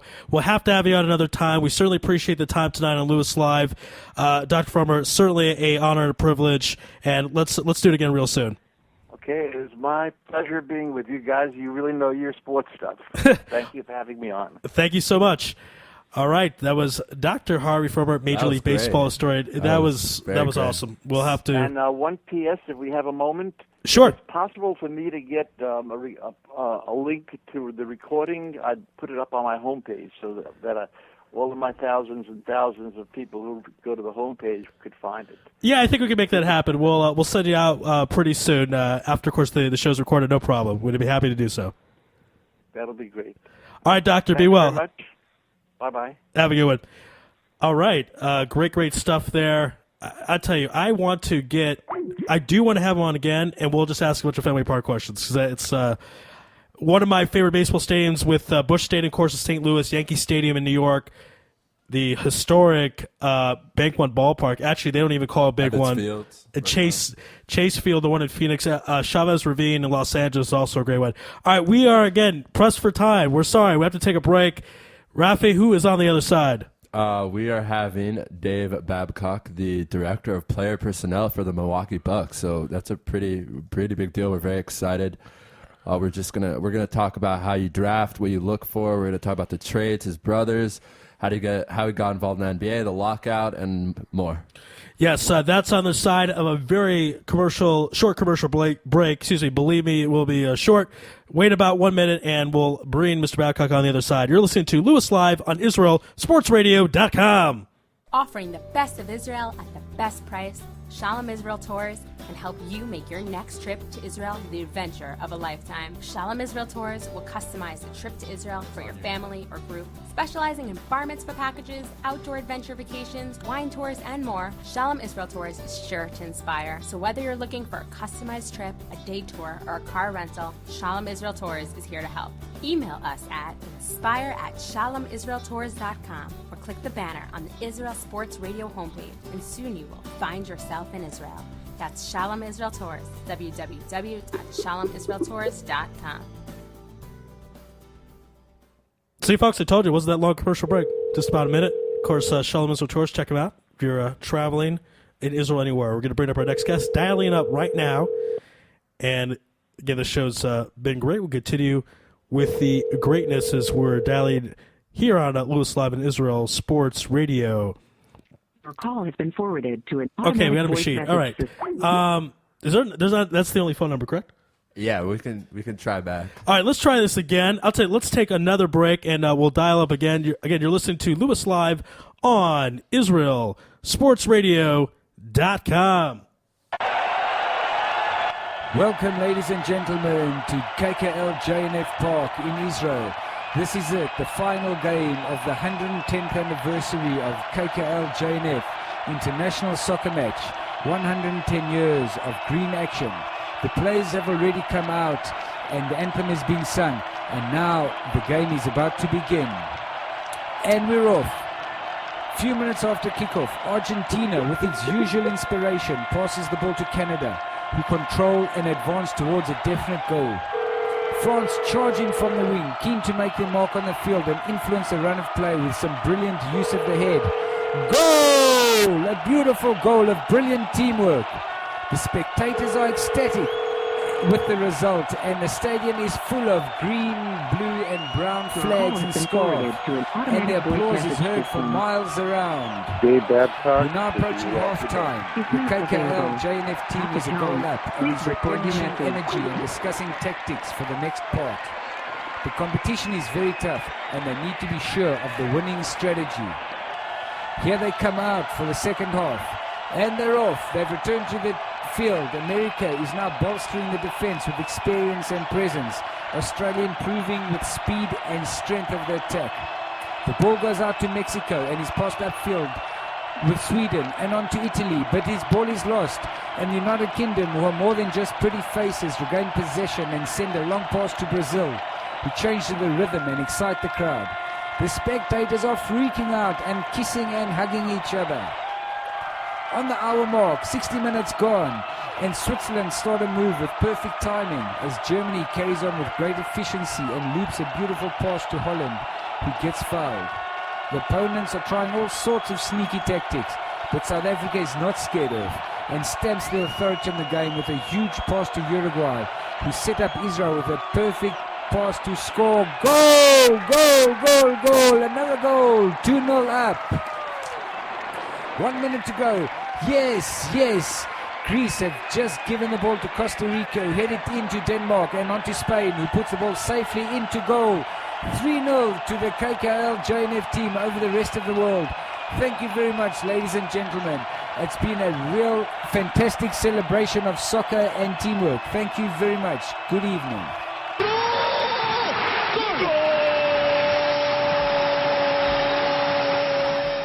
Okay, that was Sean from the Rising Above the Rest Rugby Cricket Show doing a spot for the JNF, so we appreciate that. Well, the trade deadline just happened, apparently, so Right. Dave Babcock is busy at the moment. We'll take a break, and we'll have someone else, though, very, very special on the other side. So you're listening to Louis Live in Israel, sportsradio.com. You're tuned in to the only all-sports talk network in the Middle East, IsraelSportsRadio.com.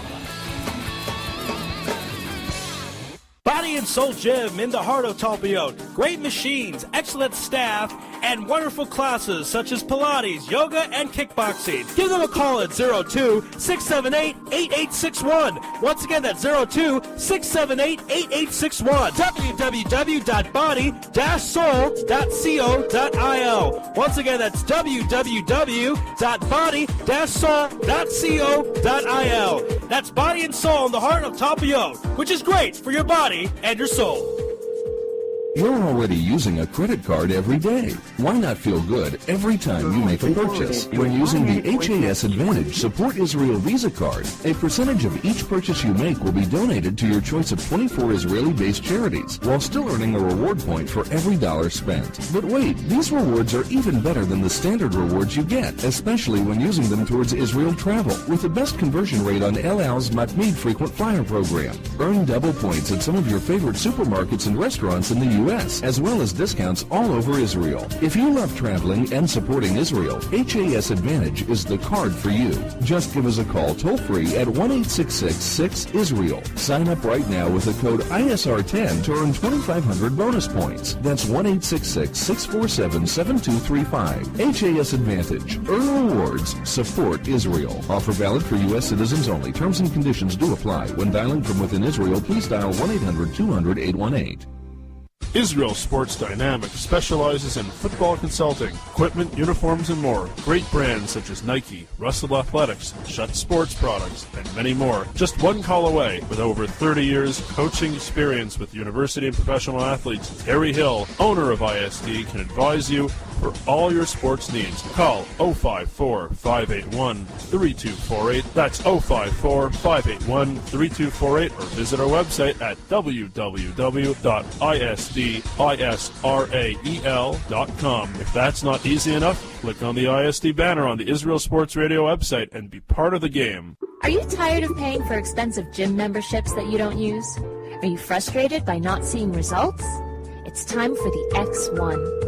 Israel Gym Systems is proud to launch the X1 suspension and bodyweight training system. Lose weight, build muscle, improve balance, coordination, and flexibility. With your purchase of the X1, you'll receive a free membership to IsraelGym.com and access to our archives of videos and exercise plans.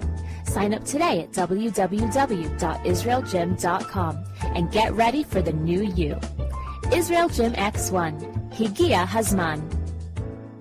DJ Venom, DJ Venom, DJ Venom, DJing parties throughout Israel, birthday parties, weddings, club events, bar mitzvahs, bat mitzvahs, and much more. You pick the type of music and DJ Venom will turn your event into the party of the year. Available Sunday through Thursday. call 052-952-6506 or email djvenom1984@yahoo.com. That's 052-952-6506 or email djvenom1984@yahoo.com. Book your party today. That's DJ Venom. Broadcasting live from Israel. IsraelSportsRadio.com. Okay, we're going to have a special guest on about 8 minutes. Now, I'm going to do something in 8 minutes that Raphael's not going to like. We don't have to go into detail, but I want to announce the Israel Sports Radio bracket standings right now.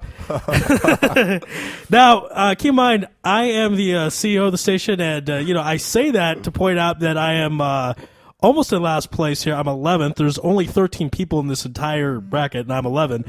So I'm not doing good. Now, I have 37 points. Andy Gershman has been talking a ton of trash about how I got lucky with my Duke pick, about losing to Lehigh, blah, blah, blah, blah. And Andy, though, with his trash talking, is 1 point ahead. But this bracket's so tight, he is a three-way tie for 8th place with that 1 point advantage over me. So if I could get 2 points, I hop into 8th place, right behind Jasmine of Jump Shots of Jasmine fame. Has 41 points. And number one, now this is the whole thing to point this out. Actually, before I get to number one, Ari Bluestein, who we may have on in a couple of minutes, he's 3rd place right now, doing very well, 1 point behind 1st place. 2 people are tied at 1st place with 45 points. We won't mention who's last. And Ishai Brill, who is done better with his ESPN poll, he's in the 98th percentile of his bracket, but here he's 4th place with 43 points. Finals of who they have winning the whole thing. We see a lot of North Carolina, a couple of Kentuckys. We have 5 Kentuckys, and we have 5 North Carolinas. Someone has Duke in there. Feel bad for that young fella. Someone has Louisville. 2 people have Michigan State. So that gives you some idea. Most people, 10 of the 13 people have Carolina or Kentucky.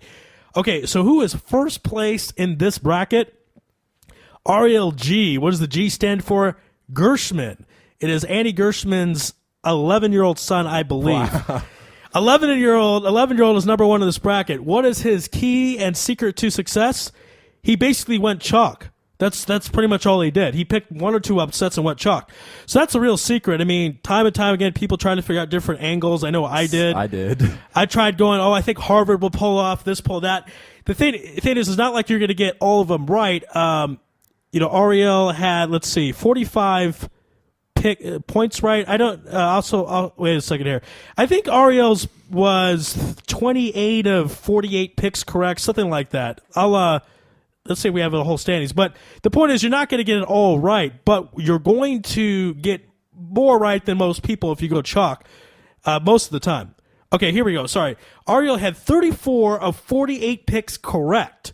That's a pretty good winning percentage. 34 right, 12 wrong. And 14 wrong.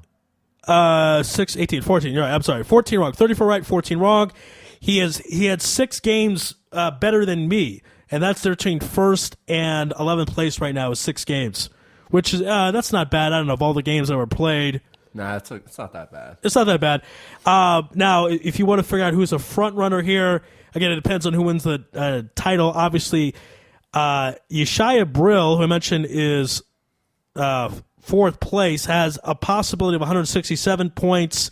Z-Fish has a possibility of 169. So even though Ariel's 1st place, his possibility is 153. So give you some idea. My possibility is not that good, 121. Mine's worse. Yours worse. Outside of yours, I have the lowest, I believe, possibility of points. Oh, no, mine. No, I do. High. Yeah, you do. No. No, there's someone who has 105, right? Because he has Duke, so. Oh, that just ruined it. That ruined it. So 121. So my saving grace is basically Carolina's got to win the whole thing. Carolina wins the whole thing, I'm going to beat Andy, and that'll be good enough for me. I don't care if Andy's son beats me.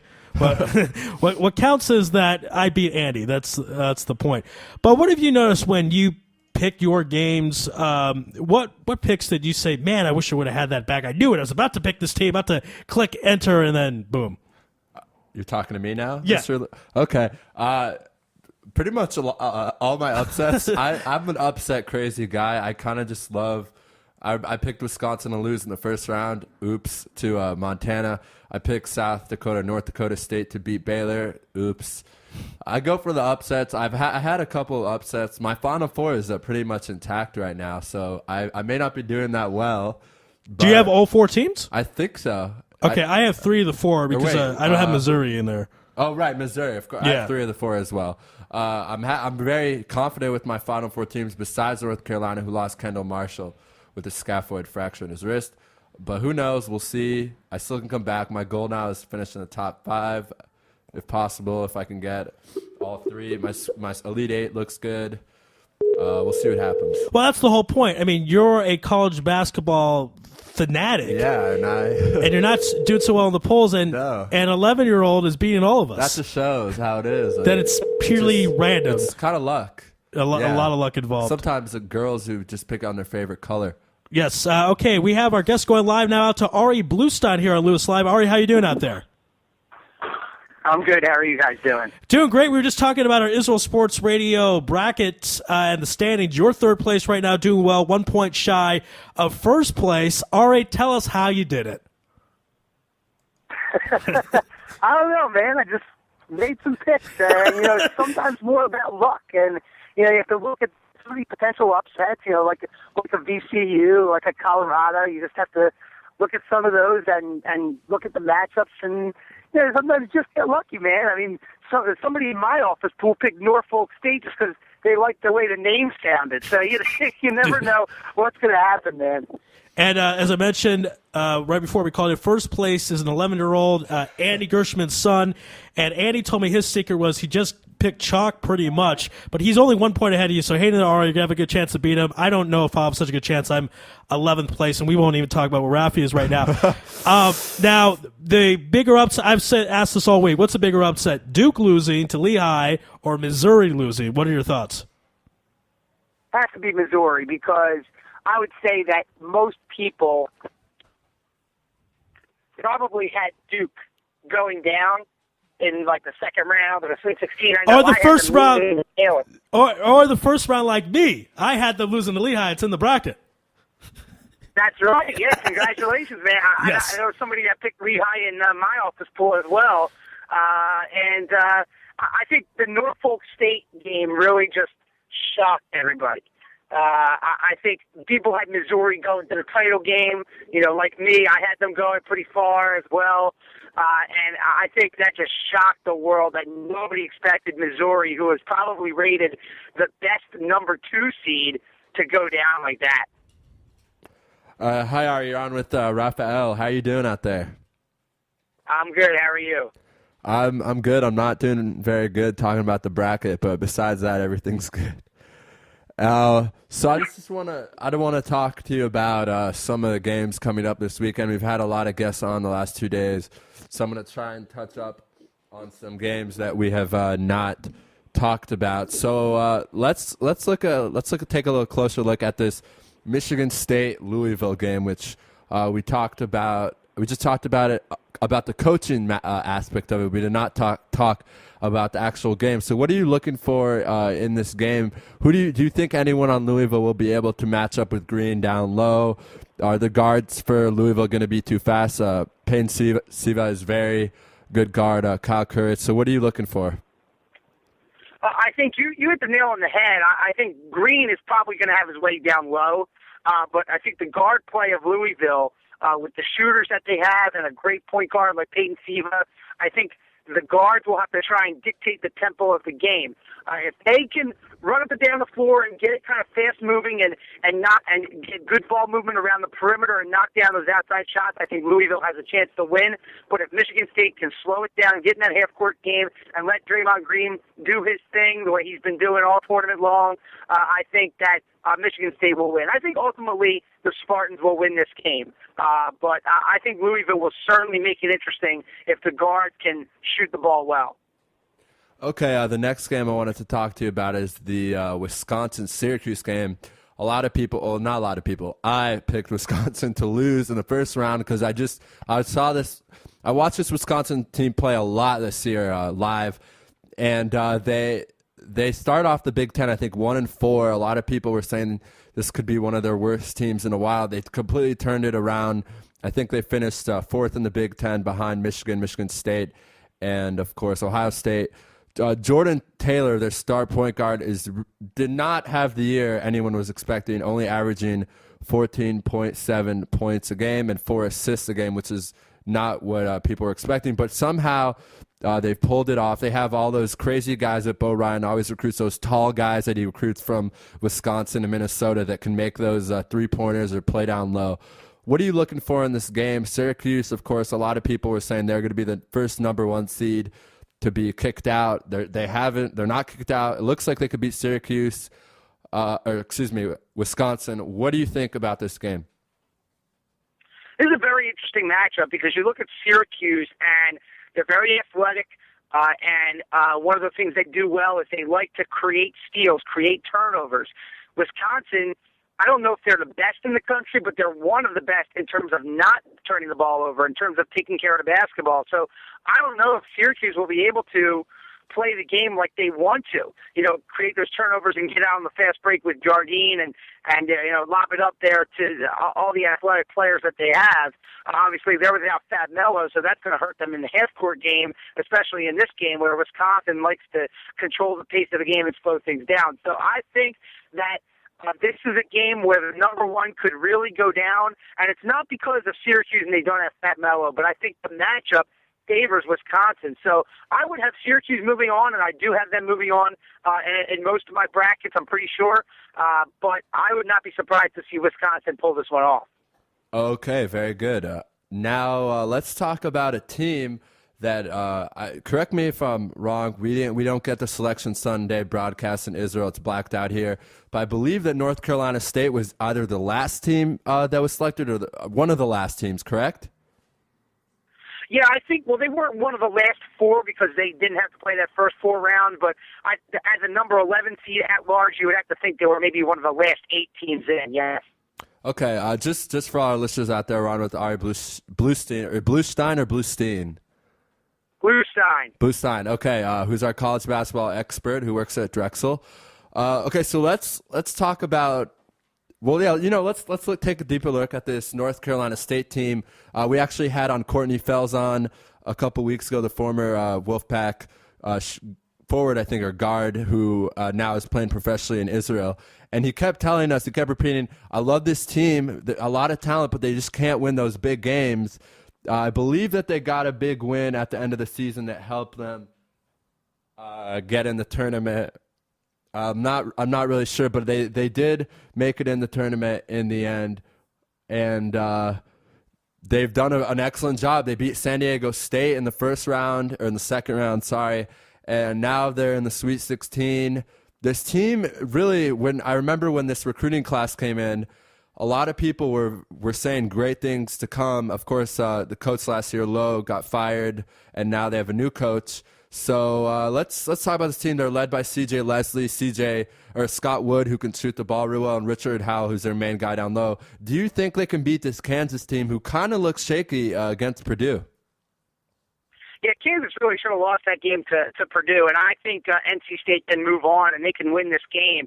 It could be an interesting North Carolina-NC State regional final there, a rematch of the ACC semifinal game just a couple of weekends ago.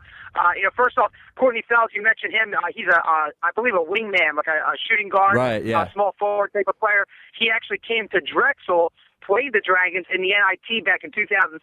I got to see him up close and personal, and they actually beat Drexel in that game back in 2007. So he's definitely a good player. So just a little sidebar there about Courtney Fells, very solid player. I think NC State can win this game. I think Kansas, they're a good team. Tyshawn Taylor's a very good player, very good coach, Bill Self. But they probably should be out of the tournament at this point.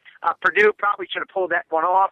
But I think NC State, they're riding the momentum. They're riding the wave that they got in the ACC tournament. They're playing great basketball. Gottfried, their new coach, is a very good coach. And I think they really have nothing to lose in this game and everything to gain looking ahead to that potential UNC matchup once again. Absolutely. And, of course, as you talked about, the next round could be the North Carolina game. And I don't know if our listeners out there remember, but I actually watched that game. It was a crazy game. There was controversy at the end. The Tar Heels ended up winning by 2. A lot of people were not happy about it. So that could be a great game. So now let's talk about the Tar Heels, who will be playing the Ohio Bobcats, which people know who they are because they were actually ranked by the Princeton Review as the #1 party school in the United States. So that's what they're known for. But you know what? They also have a basketball program there as well. So this Ohio team's very interesting. We've had a lot of coaches on from the MAC because they've been Jewish. Coach Rob Senderoff, Coach Keith Dambrot from Akron. Those coaches, actually, I remember they warned us. Each coach talked about how the other team, Dambrot talked about Senderoff's team is dangerous, and Senderoff's team talked about how Dambrot seems dangerous. But they also mentioned this Ohio team, which is led by star guard DJ Cooper, who was a freshman when they led the upset on Georgetown, who the main star in that Ohio team was Armand Bassett, who was the Indiana transfer. But, Kendall Marshall, has a scaphoid fracture, will not be playing. They just announced last night, or it's very, very, looks like he will not be playing. I'm going to put you on the spot here, Ari. Do you think it's possible that Ohio can pull this off and be the Cinderella team of this tournament? I'm going to say no. I'm going to say that North Carolina, with Henson playing and Tyler Zeller inside and Harrison Barnes, one of the best scorers in the country, I think Carolina still has too much. I mean, you talk about DJ Cooper. He has just had a monster tournament. I love that southpaw shot that he's got, the lefty shot. And they've had a great tournament. I thought they definitely could have beat. I didn't pick them to beat Michigan, but I thought that was definitely a possible 13-4 upset because of Michigan's youth and inexperience in the tournament. And then they get a good matchup with South Florida in the second round. And South Florida really not a talented team, more of a defensive, slug-it-out type of team, and that matchup favored Ohio. So I love that they're in the Sweet 16. I think they're going to give Carolina a run for their money. Carolina won't be the same without Kendall Marshall, but if I had to be a betting man and you put me on the spot, I say UNC still advances. Got it. So we'll put that down officially. The next game that I want to talk about, we only have a couple minutes left, is the Baylor-Xavier game, which I think is just one of those, really, the battle of the inconsistent teams of the year, teams that had a lot of potential at the start of the year. Baylor bounced back they had a couple, I think they lost 3 out of 5 or something like that, but then they bounced back towards the end of the season. Same with Xavier. We had someone on yesterday who was telling us that after the brawl, they went 15-12, which for sure is not an NCAA tournament team. But because they were ranked in the top 10 before all that happened, they were able to sneak in the tournament. They made it to the conference finals in the Atlantic 10 tournament. So, interesting game. A lot of great players in this game. Perry Jones, AC Heslip. And then on Xavier, you got Holloway, Lyons, and even Freeze, who had a monster game last game, I think 25 points. Who do you think has the edge in this game? I think it's a toss-up, really, to who will win. You don't know which team will show up. What do you think?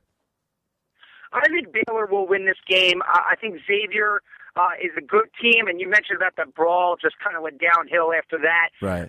They made a run in the A-10 tournament, and they made it to the title game where they lost to St. Bonaventure. So that, I think, got them in the tournament. If they had a poor Atlantic 10 tournament, they probably wouldn't still be around right now. But Holloway, a great player. You mentioned Freeze. He was just a beast down low against an undersized Lehigh team. I think they took advantage of that. They did a good job coming back and winning that game and avoiding an upset that would have made history, getting a number 15 seed to the Sweet 16 for the first time ever. I got to give the edge to Baylor. Baylor's a team that I've loved all year long. Yes, they hit a snag, but when you play Kansas and Missouri back to back, it's hard to say that you're in a slump. You're playing two of the best teams in the country, and of course Baylor may end up being the only team standing after this coming Thursday and Friday. I like Baylor. I think Xavier got some favorable matchups with Notre Dame, who I thought was a somewhat weak team out of the Big East, and they got a favorable matchup with Lehigh. So I like Baylor, but it's going to be a tough game. Xavier is a very tough team, especially with a guard like Holloway and a big player down low like Freeze. Okay, great stuff. Last question. I gotta finish with this game. People are saying this is probably the game of the Sweet 16. And in Indiana, I don't know if you recall, but I'm an Indiana guy. They're my team. I believe Hoosier. Yes, I remember, Raphael. Okay, so you know what I'm about to say. We got to talk about the Kentucky-Indiana game, which in Indiana, the fans there are labeling it the rematch. People there are ecstatic. I also know I have some people in Lexington who I've talked to. Marcus Teague played so well last game. This Kentucky team just looks really unstoppable. Every position is so talented. Though this Indiana team is very scrappy, there's something about them. If you watch the interview with Coach Crean after the win against VCU, he said the last 2 minutes he just looked in his players' eyes and he just knew they were going to win the game. Tom Crean it was just weird watching the interview. He had so much, he always has energy, but he just seemed, I don't know, so composed. And this team, there's something special about this team. Who knows? Do you think the Hoosiers could pull this off? And if so, how? And if not, why not? Well, I hate to disappoint you, but I'm going to say Kentucky will win this game. But I did a survey. I write for the Examiner as well, and they had a poll question. They wanted to ask a lot of college basketball examiners and said, which game are you looking forward to the most in the Sweet 16? And my answer was Kentucky-Indiana. I think it's going to be a very exciting game. You have a lot of talent on both sides. I love Zeller down low for Indiana. Tom Crean is a great coach. I loved him when he was at Marquette. I think that this is going to be not an easy game for Kentucky. I think the reason that Indiana will not win this game is just the bottom line of talent. I think Kentucky just got way too much of it, and they've got the best player in the tournament, in my opinion, in terms of talent. And I think it just ultimately will be too much for Indiana. But it'll be interesting because Indiana will have the confidence going in this game that they can beat Kentucky because they did beat Kentucky earlier this year. So I think it's going to be an interesting game. I'll be rooting for your Indiana Hoosiers. I wasn't last round. I got to admit, I'm rooting for VCU because I'm a Colonial guy, being a Drexel guy. Got to root for the fellow conference teams. But it was a great game. It was a great game to watch. One of my favorites of the tournament. And I'll be rooting for Indiana this game. But again, I think Kentucky's just going to end up being too much talent, and they'll have the revenge factor on their hands as well. Right. And you know what? I actually have Kentucky winning the championship. So let's keep that a secret. Obviously, I'm rooting for my Hoosiers, but I agree with you. The interesting thing, the last thing I want to say, and maybe just get us 2 seconds of what you think. This Kentucky team, a lot of players are gone to the NBA next year. So, and if you look at the Indiana team, everyone's staying. Zeller has already said he's not going anywhere. Watford's staying. A lot of people who don't know Indiana basketball, Maurice Creek, who's had 2 severe injuries in a row, actually had 27 points against Kentucky his freshman year, is coming back next year. So next year's team could be kind of the Kentucky of this year. So that's just an interesting thing to talk about. And Kentucky could kind of be the Indiana of this year, blah, blah, blah. Thank you very much for your great analysis. I really enjoyed talking with you today. Thanks a lot, guys. Thanks for having me. And I'll keep checking those standings to see if I end up coming out on top. Yeah, by the time we get to Monday, you could be in first place. Who knows? You just got to catch up 1 point to Andy's son, and then you're first place. You can do it. And, Ari, guess what? The winner of the Israel Sports Radio bracket gets to be on this show. So that'll be really good. Sweet. Well, all right. I'm looking forward to that. That's an awesome prize. All right. We'll be in touch. We'll probably have you on next week. Have a good one out there, man. Thanks, guys. Take care. All right. It was Ari Bluestein, our college basketball expert and Philadelphia insider. Now, that's the end of our show. We've come to the end. We just had jam-packed, full of guests, and want to thank all of them for being part of this great program tonight. Mark J. Spears from Yahoo Sports, Jim Williams from the Washington Examiner, Dr. Harvey Farah, Major League Baseball historian, and, of course, our college basketball expert, Ari Bluestein. Stay tuned tomorrow night as we're going to have Jazza Marcus from the Cornell Sun and from the New Jersey Nets, Jordan Farmer. That's tomorrow night. That's it for tonight. God bless and good night.